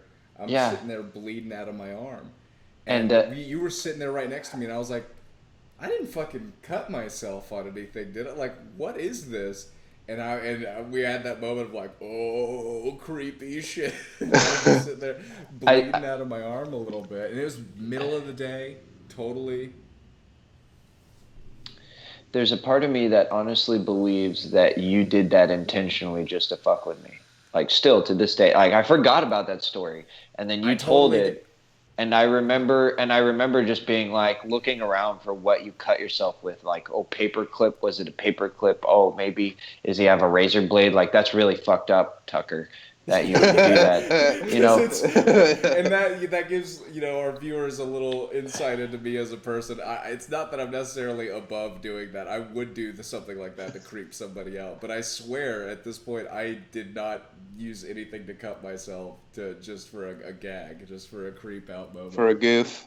I sliced my arm open for a goof. I just want to point out real quick that despite not being interested in demonology, like, I think out of all three of us, I've been the person that studied the concept of, like, demonology more than any of us, and even tried to take it seriously. But out of all of us, Tucker is the last person that would be like, oh, demon scratched my arm. Yeah. And, like, I would probably be the one to say that first, but I'm not, because that's never happened to me. I've had some stuff where I would thought, like, angels were involved, and I'm not a religious person. So it's interesting to think that, like, we had a Ouija board out, and I forgot, like, all the times I've used a Ouija board, I've gotten freaked out. My dad's gotten freaked out, and I like to think that there's nothing except the human subconscious at play. Because if there is, like, a way to open up gateways through a children's toy, like, that's weird as fuck. But, and people like to assume it's demons or these otherworldly creatures, but, like, when you get a scratch on your arm that literally appears out of nowhere and it just starts bleeding, and we're, like, just joking about Ouija boards. Oh, that also reminds me of the Necronomicon, dude. Can I go ahead and interject? The Necronomicon, a lot of people don't know the origins, but it was created by H.P. Lovecraft, a sci-fi writer in the the late 1800s to early 1900s. And I've recently been listening to a lot of his audiobooks because I'm lazy as fuck and I don't read. So I've been listening to his audiobooks, and they are just insane. He made the Necronomicon. Really, he invented Cthulhu. so many things. Sathoths, which are spawns of the great old ones who do the biddings of the great old ones. I mean, I could go on, but great stories. If you haven't heard of them, listen or read Call of Cthulhu, and top two for me, Call of Cthulhu and The Horror at Dunwich, or of Dunwich. I'm not quite sure. The Horror of Dunwich is a good one. That's the one amazing. I really need to read. Dude, it's amazing. I would even recommend. In the chat real quick, just to give a shout out. It's Mari Ferrito. I don't know if I'm pronouncing your name right. I hope I did. That's my best shot at it. But he says Ouija boards are bad news in the chat. Bad news bears. That is the mythology tied to him, man. Some weird shit tends to happen. So I'd like to. Yeah, go ahead. Go ahead. I would like to go and take the reins on the scary stories, if that's all right. Yes, please. While you still have a chance. So right as I went to music college in Los Angeles, and I moved out there by myself, and that was the first time I'd ever been away from home, and especially away from my brother Tucker, the disillusionist. And he knows I was in such. Before I left, I was so nervous, and I was internally just struggling. Should I go? I'm afraid to go. I'm afraid to be by myself. And he was really a big help with that. With getting me out there and giving me the confidence, because it did turn me into a more independent person. But anyways, it's probably about 3 weeks I've been there, and I lived in a very sketchy part of LA. A lot of parts are sketchy, but I lived in literally the heart of Hollywood. I lived in Sunset Boulevard, which is, if you don't know, I lived a block away from the Hollywood Strip, which at night... drunkenly stumble your way to Hollywood. Easily. You're two crosswalks away from the Hollywood Boulevard, which, if you don't know, at late night is super fucking sketchy. The worst place in the world. So bad. Yeah. It literally turns into, I don't want to be offensive, but it turns into fucking Skid Row at night. And it's just sketchy. But anyways, I was walking my dog, Maggie, and it was late, probably like 1 a.m, and I needed to take her. I was playing guitar for hours, so I just lost track of time. So I take her, around the block as much as I can with feeling safe. Once again, I just moved there, so I was not really comfortable at all being out that late. And it's pitch black when I'm on my way home, literally probably about 200 feet away from my house. And I swear to God, I saw this dude banging the shit out of this transsexual prostitute. Wait. Is that a true story? That is 100% true story. I'm wondering how we get to creepy from this, because I'm just aroused. No, man, come on, that's fucked up, y'all. Sorry. No offense, really, but that was a fucking 100% true story. I saw it, and it was fucking insane. Did you call anyone? Did you call the police? No, I didn't give a fuck. I was just like, holy shit, welcome to Hollywood. Like in my mind, the song, was it Hollywood or Lost in Hollywood by System of a Down? You should have never gone to Hollywood. As this dude's banging a fucking transsexual, and I'm just like, System of a Down, dog. Oh, I thought you said he was beating him up. I thought you said he was beating him up. He was fucking. Yeah. I was beating that asshole up. I said that fucked up because I thought you said he was beating it up. No. Beating her up. Banging is what I said. No.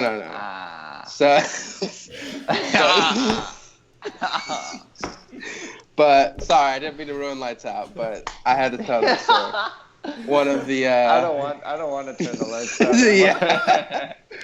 But it needless to say, freaked me the fuck out. That's great. Yeah, no, we're supposed to leave Lights Out with chills on our back, and like I said, I just got an erection now. That's yeah.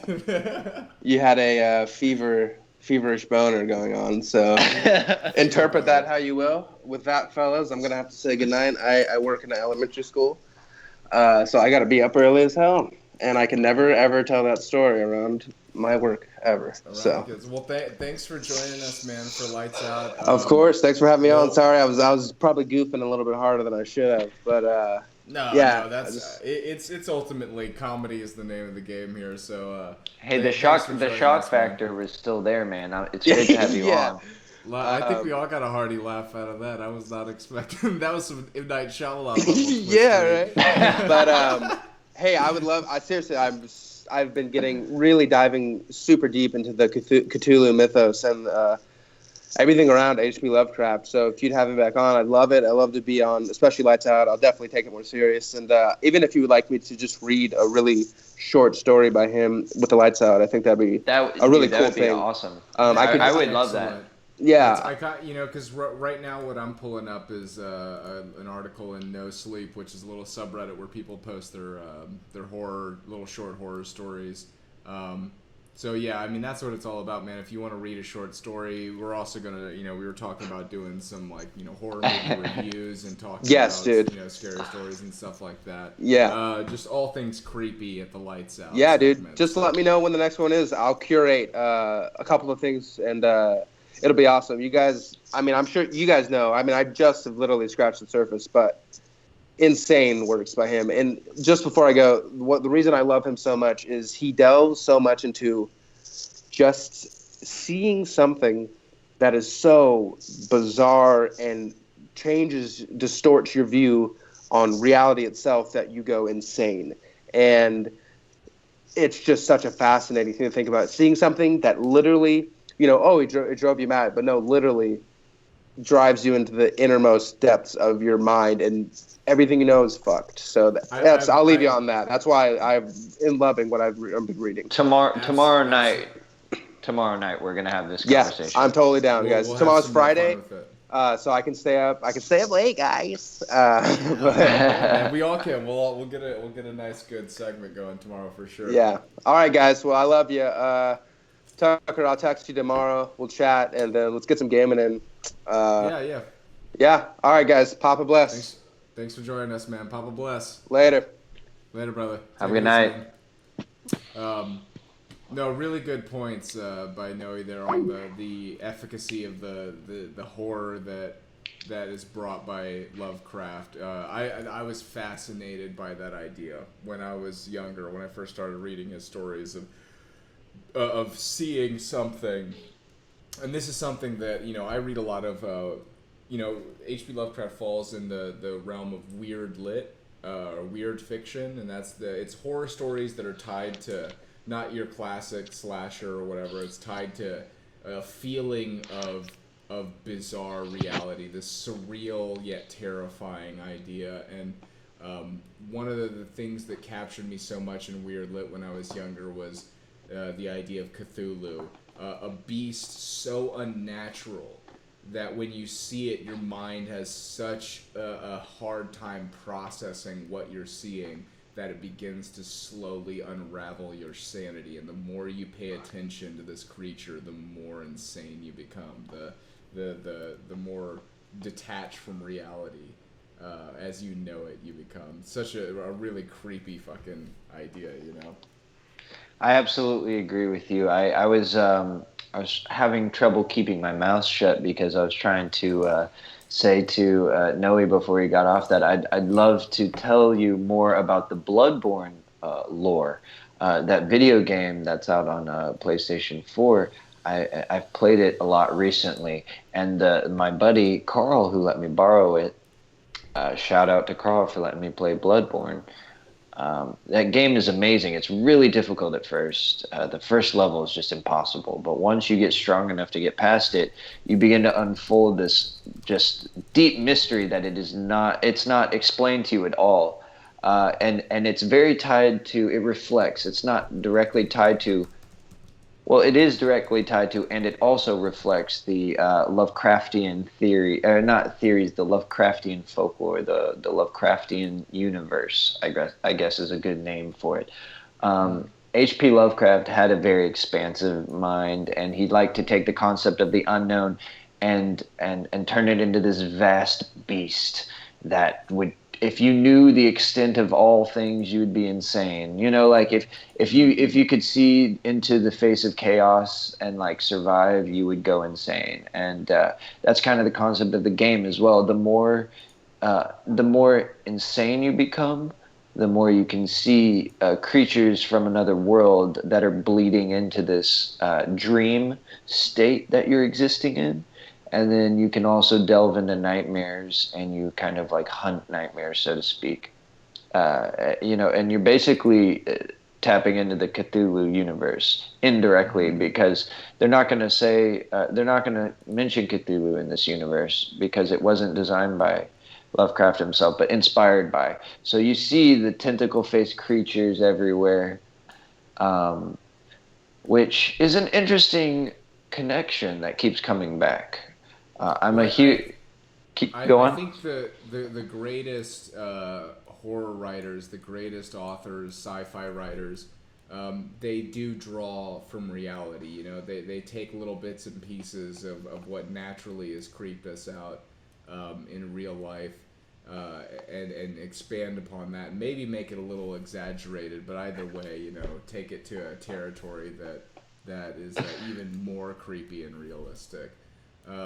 There's the author Thomas Ligotti, which is I want to say he's my favorite author of all time, but he's competing with Stephen King hard, and that definitely lets you know where my tastes in writing are. But I love horror, and Thomas Ligotti writes shit that, you know, go check him out if you haven't.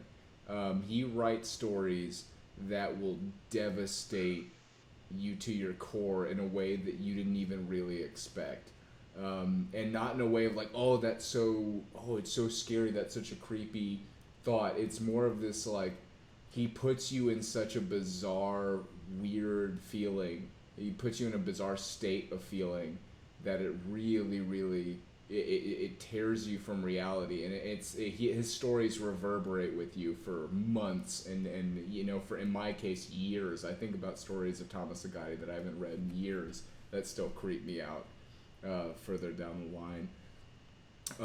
He has a book called The Conspiracy Against the Human Race, and it's the ideas. He talks about the ideas and the thought process of a pessimist in life, which I would consider myself a pessimist, which doesn't mean you're like, oh, life is boohoo, so let's all kill ourselves, but it's acknowledging the darkness of life. You know, a lot of ways people could say Buddhists are pessimists in a way of understanding that all things lead to suffering, and all facets of life are just a meaning of trying to stave off the act of suffering, and we all suffer eventually. So Thomas Ligotti has got a lot of great ideas. You know, he talks about the idea that why dolls are creepy, the idea of why dolls, why ventriloquist dolls are particularly creepy. You know, why we think a ventriloquist doll coming to life and speaking to you, why a doll coming to life and interacting with you is so creepy, is that it literally, the idea of it is the idea of unraveling the very nature of your understanding of this creature. So a doll it's created in the form of humanity. It's a ventriloquist is created in the idea of something that is manipulated by a human being, and the idea that thing that is created to be manipulated by a human in its own, finds its own form of manipulation, its own volition, its own propulsion. Seeing such a thing would drive you mad in the way that this is a doll, this is supposed to be my manipulated, my emulated plaything, and here it is with its own volition. Here it is, a humanless human almost, in a way. Yeah, that's a very good point. It's the same reason that I kind of have this natural distaste for the concept of like plasticity, and it's a simple way of saying people that like to act fake. It's the same as a salvia trip that I actually had. The one salvia trip that I had in my life that actually every time I smoked salvia before it became illegal to do so, I would have the same trip. And what was terrifying about it was that everybody in this place that I went to was made of plastic, and they all had a smile on their face, and they were all saying the same phrase, and we're all standing like in line and it was almost like being in a conveyor belt of people. And the instant I realized it, I turned to run away, and then it's like I unzipped and became part of this plastic wheel. And it happened over and over, like a commercial that wouldn't stop. And then and you've seen me try it, and I've tried it multiple times just to see if I could take myself somewhere else. And the most terrifying aspect of it, that people, like, when I tell people this story, and people have known me for a long time, are like, man, that really traumatized you, huh? And I'm like, oh yeah, I guess. But when you think about it, yeah, it really did, because to think how terrifying it is to go to another place where everyone is a living doll. And they're like, yeah, you're supposed to be a living doll too. And you're like, no, no, no, no, I'm a human being. I'm organic. It's like, there's actually, later on in my life, I saw a Doctor Who episode where there was like a living plastic that was copying people. And when I saw that episode, it just gave me a bad feeling in my fucking Well, and you gut. know what Thomas Ligotti would talk about, the reason that struck up such a chord of fear in your soul, experiencing that, is your acknowledgement of that reality in our reality. And the idea that the people you meet sometimes, like, like Joe Rogan's got a famous saying is like, I know I'm a stupid motherfucker, but I'm still smarter than like 90% of the people I meet. I feel that way a lot of times. It's like, I'm dumb as fuck. Like, I know that I'm good at guitar. I'm smart. I know a lot about evolution. I know a lot about certain things, but in the long run, the grand scheme of things, I'm a fucking idiot. I'm not really trained well in a lot of things. But I still run into people on a day-to-day basis, and it's guys who pull up in an Audi, and they get out and they got their nice suit on, and you go to meet them, and as you're meeting them, you know who they are already. You're like, I know what you're gonna sound like. I know the fucking shit you're gonna say. I know the stupid little jokes you're gonna tell because they worked well at the office. I know all this shit about you without ever even meeting you. And what does that say about you? And I meet people like that all the fucking time. And that's that weird acknowledgement of the plastic reality. Is it freaks you out because it points out this idea of like, are you a part of this? Do people run into me and see the same qualities out of me? They see my long hair and my piercings and go, I know what you're about. Or am I a weird, a weird observer to this reality of almost experiencing a Matrix-like existence where people like to fall in line? I hate to fall in line. It's why I've never held a steady job. Whenever I get asked to fall in line, my brain just goes, fuck you, and bails out. I can't ever do it. And so meeting people who like to fall in line, it creeps me out. I'm like, what's wrong with you? Why do you like that? I've had people ask me to be a mindless robot before so that I could work better, because I have, I need to learn focus, always. And I think that everyone has something that they need to work on. But in order to hide it, you have to be fake. So instead of hiding it, you just need to confront it and work on it. It's a lot more painful, but at the same time, if you have like a sort of almost Buddhist form of thinking sometimes about suffering, life is suffering. Maybe not always. If you accept that reality, you have the ability to avoid some of the unnecessary suffering. The unnecessary suffering of pretending that there is no suffering. Like it's unnecessary. It's an unnecessary false truth that people tell themselves sometimes. And it's okay, because sometimes that's what keeps people going. And if it pushes you to a actual truth, then is it really that bad of a thing? No. But getting stuck on it and creating a whole new reality based around that is terrifying. Real quick, I don't know if this is the direction we could go in. It's up to you. I did find, I went to go ahead and look up. I think that, we one of the segments I wanted to do, and I do want to give a shout out, and once we become a little more popular, eventually I'd like to get the permission of these guys to read their stories. But I've gone on our No Sleep. If you've never been there, it's a subreddit where people write fictional stories and horror stories under the guise that they are not fictional, and everyone holds up the representation that this is totally real. And I thought it would be a pretty cool segment for us to do, to read some of these out loud. And this one caught my attention because, one, it's apparently this guy was awarded within the subreddit for the best monthly winner in 2015. And the title is, "I'm a search and rescue officer in the U.S. Forest Service. I have some stories to tell." And so this ties in a little bit with what we were speaking before earlier tonight. You want me to go ahead and read maybe a couple excerpts out loud? Yeah. Cool, man. So this is by the Reddit user's his handle is Search and Rescue Woods. So here we go. Let's go ahead and dive in. I wasn't sure where else to post these stories, so I figured I'd share them here. I've been an SAR officer for years now. Search and Rescue is SAR, by the way. And along the way, I've seen some things that I think you guys would be interested in. Bullet point 1. I have a pretty good track record for finding missing people. Most of the time they just wander off the path or slip down a small cliff and they can't find their way back. The majority of them have heard the old stay where you are thing and they don't wander off too far. But I've had 2 cases where that didn't happen. Both bother me a lot, and I use them as motivation to search even harder on the missing persons cases I get called on. The first was a little boy who was out berry picking, some berries there, with his parents. He and his sister were together, and both of them went missing around the same time. Their parents lost sight of them for a few seconds, and in that time both of the kids apparently wandered off. When their parents couldn't find them, they called us, and we came out to search the area. We found the daughter pretty quickly, and when we asked her where her brother was, she told us he'd been taken away by the bear man.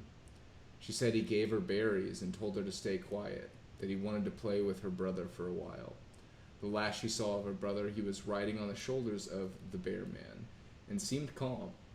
Of course, our first thought was abduction, but we never found a trace of another human being in that area. The little girl was also insistent that he wasn't a normal man, that he was tall, covered in hair like a bear, and that he had a weird face. We searched that area for weeks. It's one of the longest calls I've ever been on, but we never found a single trace of that kid. The other was a young woman who was out hiking with her mom and grandpa. According to the mother, her daughter had climbed up a tree to get a better view of the forest, and she'd never come back down. They waited at the base of the tree for hours, calling her name before they called for help. Again, we searched everywhere, and we never found a trace of her.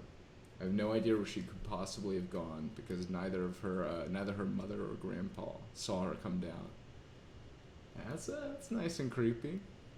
Okay, I just got to say real quick that we can't necessarily confirm that this particular story is true. But at the same time, the pattern, if this is a true story, it reflects the very same patterns that Dave Paulides has come across in his studies, in his years of researching this. Despite the national park rangers would never reveal an actual list to him and claim they didn't exist, and yet there's still this collective of pattern of like berry picking little kids going missing in seconds, and rarely ever hearing them vanish, and then it's like they disappear in thin air. These cases also happen in different parts of the world, like I believe Indonesia. This has happened. There's certain parts, like I don't know if Malaysia is one of these places, but there are these people called the Banyan, I think, or like the whistling people. This girl named Stephanie, I think she's British. She's done similar research to Dave Paulides of disappearing people. You can actually look it up, like the whistling folk. They're these little people that abduct you in the woods if you're wearing bright clothing. And if you think back on the Dave Paulides cases, okay, so big hairy people is one of the things, like an old tribe of people that abduct people. But then there's also, in different parts of the world, there's stories of like little weird looking people that will scratch your legs, and you'll like get sick if you wear, like a gentleman got a strange illness and he was wearing a red shirt. There seems to be a correlation to like wearing red shirts and being out in certain parts of the park. Yeah, no. I mean, that's one of the reasons why I really wanted to tap into No Sleep. I love the idea that, you know, everyone is supposed to be telling stories, but you're never allowed to discuss the reality of the story. It's all kept close, close to chest. So the idea that maybe someone could be telling the truth in the darkness a little bit, just to get this off their chest, is a good idea. Yeah. Just one last his last post here, his last little segment. Once again, this is Search and Rescue Woods who posted this. He says, "This is the last one I'll tell, and it's probably the weirdest story I have. Now, I don't know if this is true in every SAR unit, but in mine, it's sort of an unspoken regular thing we run into. You can try asking about it with other SAR officers, but even if they know what you're talking about, they probably won't say anything about it. We've been told not to talk about it by our superiors, and at this point, we've all gotten so used to it that it doesn't even seem weird anymore. On just about every case where we're really far into the wilderness, I'm talking 30 or 40 miles at some point, we'll find a staircase in the middle of the woods. It's almost if you took the stairs in your house, cut them out, and put them in the forest. I asked about it the first time I saw some. The other officers just told me not to worry about it, that it was normal. Everyone I asked said the same thing. I wanted to go check them out, but I was told, very emphatically, that I should never go near any of them. I just sort of ignore them now, and when I run into them because it happens so frequently." That's a good one, man. That's weird, and that's where this doesn't sound like a fake story. It doesn't sound like something. I gotta interject right quick and say that the stories you've told, I didn't really want to spoil it, but I've listened to them before. There's multiple YouTube users that like to read these because they have creepy voices. But the fact that you're giving credit to these people that are posting them is great. I think that's a big point, and kudos to you for that. But another thing is to be very clear. Like the first story you told, to me feels more legitimate, resonates more as like a potentially suspicious, mysterious case. The second one, there's actually an artist that has built an art piece of stairs out in the middle of woods, and somebody took a picture of it, and it's the only credible picture of that, and it's been posted all over the internet with that story. And a lot of people are kind of suggesting that it might be not so credible. I mean, I'm not a search and rescue. I've never been in search and rescue, and I know that there's a lot of volunteer work in that field. But the official people that are sent out to do like grid by grid, like they section everything out into boxes, and they send people out to each box, and they do it in a very calculated way to make sure that they they go across the entire perimeter and search every section for these missing people. But I don't know how many credible stories of like stairs there are. Like I know that there's a lot of potentially fictional ones where like a guy walked to the top and lost his hand, and then later they find a hand in a tree. But I've yet to find any actual like evidence of that being a true story. I feel like you'd hear about it more, I will say though that it's creepy. Like it's absolutely creepy, and there are like if you look into like the skinwalker stories and like some of these people that come from Native American backgrounds, like they're more tied directly to like Native American backgrounds and roots. Their families will warn them, like allegedly, not to talk about skinwalkers and not to talk about these things. One of the best and creepiest parts of the skinwalker story is the idea that you're not supposed to speak about them. Like talking to them to outsiders is pretty bizarre, or is taboo. It's against the rules, essentially. Well, here's something that I've come across. Go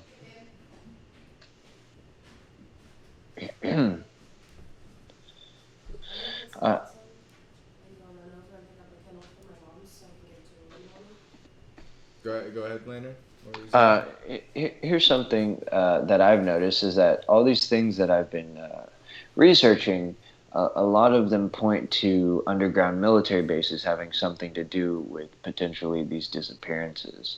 Whether or not this is linked to these stranger stories of like bear men or dog people, or like, some of these stories tying to like the whistling folk in different parts of the world doing similar things. There are stories where these kids go missing and they claim that they were in the same spot the entire time, and they were trying to yell at people and no one could hear them, and people walk right by them, and then all of a sudden they end up back there. Some of these cases, men, they're like older men between the age of like 20 and 30 or 20 and 40. They'll like not have their phones on them, not have their wallets or anything, and they'll just vanish. And they'll end up maybe days later, months later, in a very strange place. Some of these bodies seem to have been dropped from the air, like from a really high place, almost like they're picked up with like a mouse, like someone's editing something with a computer and they just pick up an NPC and then drop it. You know, really.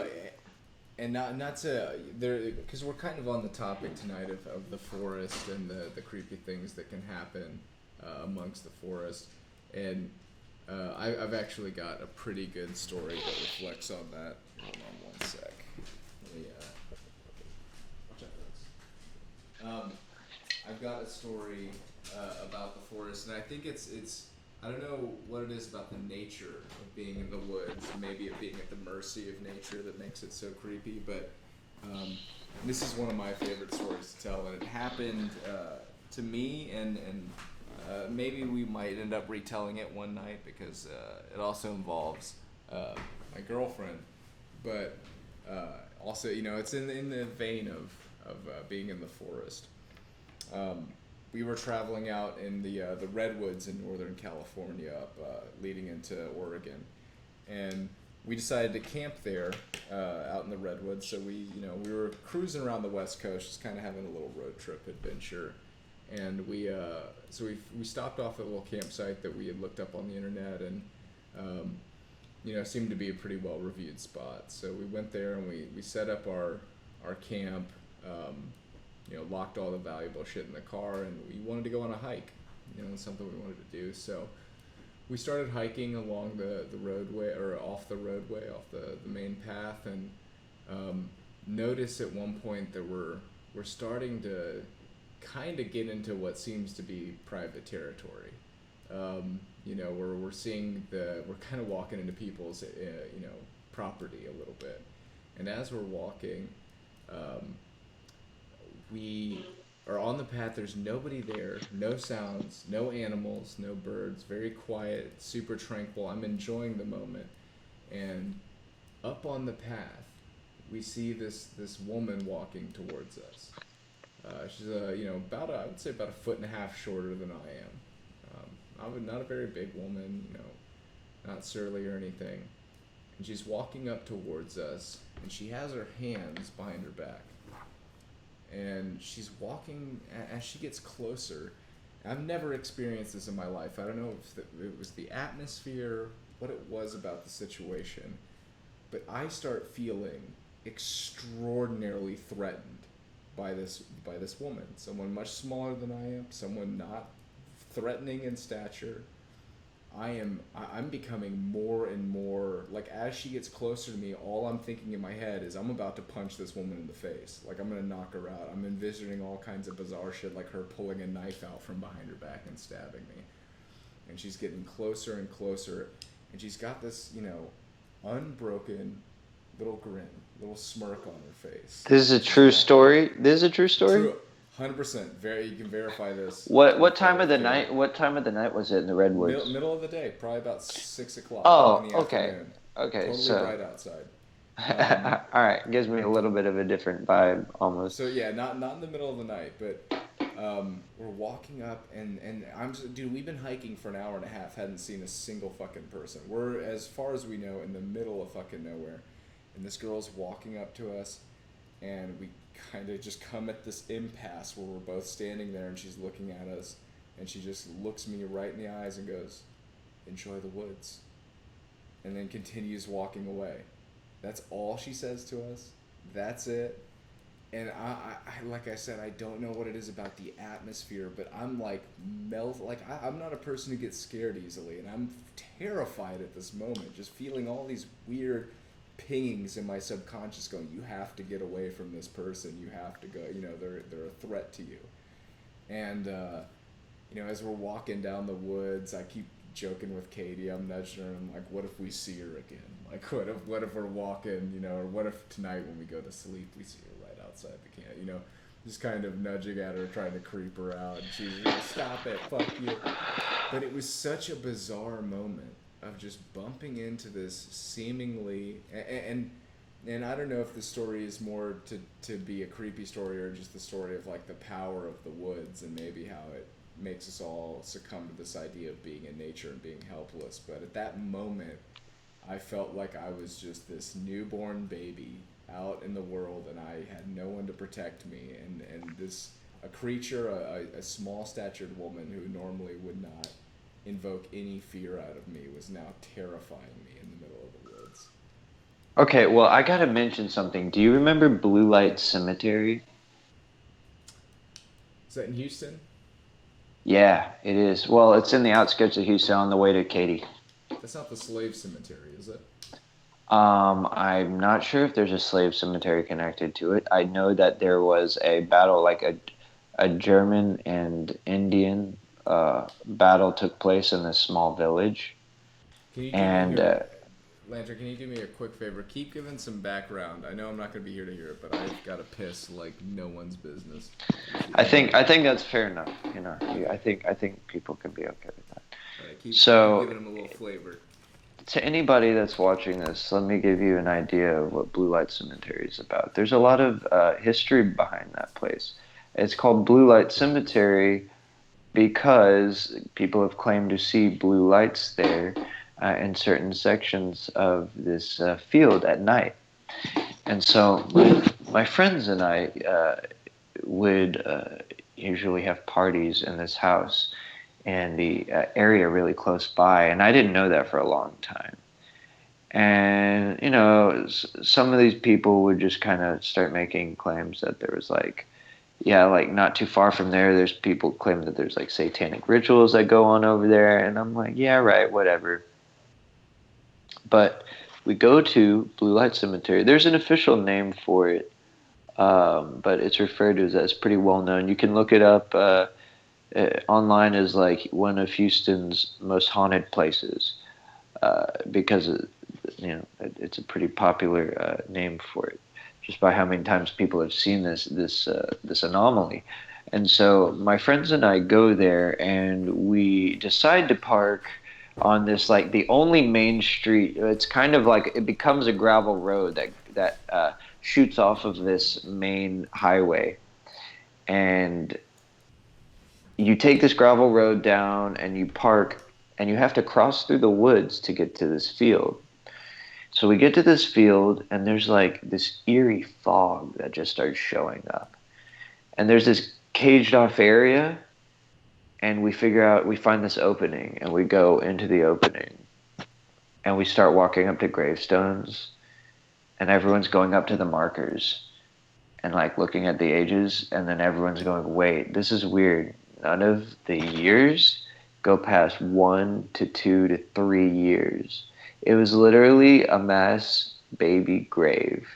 And then all of a sudden everyone went quiet, and it was the quietest it's ever been in my whole life. It was just like uncomfortably quiet, because we all went there to like look for ghosts or something like that, and then we just felt like we were desecrating this place. Not even desecrating, because it wasn't like we were doing something terrible there, but we just felt kind of dirty, you know, just like, oh God, this is almost one of those moments that's a little. It's like an unexpected scare or unexpected feeling where you're like, I came out here to look for ghosts, and now I just am like confronted with the reality of a bunch of dead children. Like that's And so what ends up happening is we go back out of this caged area because we're like, fuck that, this is weird. We don't like sitting here. Like, you're basically sitting on gravestones, and in one way, shape, or form, people might consider that disrespecting the dead. So we left. We're standing in the field right next to it, and there's like a singular tree amongst this field, and then trees surrounding, outlining this field. So there's one tree in front of this cage, and it's kind of like a very standalone tree. It's bigger than the rest, and it's I don't know what kind it was because it's very dark. We all sat around this tree. Like, we didn't sit around it in a circle with it in the middle, but we started a circle at the edge of one side of the tree, facing away from the fence. And everyone was kind of like weirded out, and so we all just did this ceremonial smoke. Somebody rolled up a spliff, and we all passed it around and smoked it. Next thing you know, the fog starts lifting up around us, and I'm not talking smoke. I'm talking this active fog that's at a certain distance, but every time we tried to get up and like follow it, it seemed to kind of move with us. Then we sat down, and it started swirling around us. And then people said they started seeing shadows fleeting across the field. And it started sort of looking like deer were jumping across the field, and we thought maybe it was, but every time we could like get close enough to it or get our eyes on it, it just didn't seem like deer. It seemed like fleeting shadows across the field. And the fog seemed to be following us. We ended up, there was this one point where one of the people there, I'm not going to name him, just in all fairness, because maybe he doesn't want to take credit for this. I know exactly who it was, and the people that were there know exactly who it was as well. But there was a large group of people, and we all stood in a ring, and this guy basically was like doing some Aleister Crowley or Lovecraftian shit where he was like, let's all hold hands and imagine a green light going in a circle, and we're going to bring forth Doombringer. And it's like, what? I was like, what's that? I was like, if that's anything negative, I'm going to use my energy or my will to kind of send out something else. And he's like, whatever. But then, so it was like nothing happened. I was just kind of, I thought, maybe he was messing with us. But what was weird about it is everyone as a group, we all are like, okay, it's time to go. Nothing really happened. So we go back through the woods that we came from. We cut through the woods. It doesn't take more than 10 minutes to walk through this woods to get to this field from where we parked the cars on this gravel road. And we're walking, and we're walking, and we're walking, and we're talking about all sorts of things. And then all of a sudden someone's like, have we been walking for a really long time? And I go, yeah, we have been walking for a really long time. It almost kind of feels like we're walking to an angle. It felt like we were walking off to an angle, but not backwards and not straight. And we kept walking for almost twice as long as we normally would. And then all of a sudden it's like, oh, there we go. And we walk back up, and it's exactly where we had entered from the field. We were facing directly 180 degrees. And the whole group of people was like, that's really weird. It just didn't feel right. It didn't feel like that's the direction we walked, because we went in one direction and then we were literally facing the exact opposite direction after more than 10 minutes of walking. In the same spot, in the exact same spot. So we somehow located the exact same spot within 10 minutes, 20 minutes of walking. Just walking in this big bizarre circle, huh? Yeah, and it just kind of felt like we were being fucked with on like a chaotic level, on like some weird energetic level. Like I kind of jokingly was like, maybe we were abducted, and that was like a time loop or a time, like something that we got erased out of our memories. But that's a stretch, to say the least. Because I like to think that I'm the one with I kind of think really outside the box, so I have to have my friends around me grounding me, like, it probably wasn't aliens. Zombies, the zombie virus doesn't exist, Mm-hmm. But yeah, dude. Well, yeah, man. I think that we could have a nice conclusion there to the lights out segment. That was fun, man. Yeah, absolutely. Creepy shit. I've been keeping eyes on my webcam behind my body. That's my brother said he heard some creepy laughs there. Yeah, that was really weird. We need to go back over that footage and listen to it. Actually. Yeah, I definitely will, man. I would love to hear it. We can that would be something great to discuss within the tomorrow night's podcast for sure. Whew. Well, to anyone that's been watching, we really appreciate the viewers. We appreciate we appreciate the shit out of y'all, because you support us, in one way, shape, or form.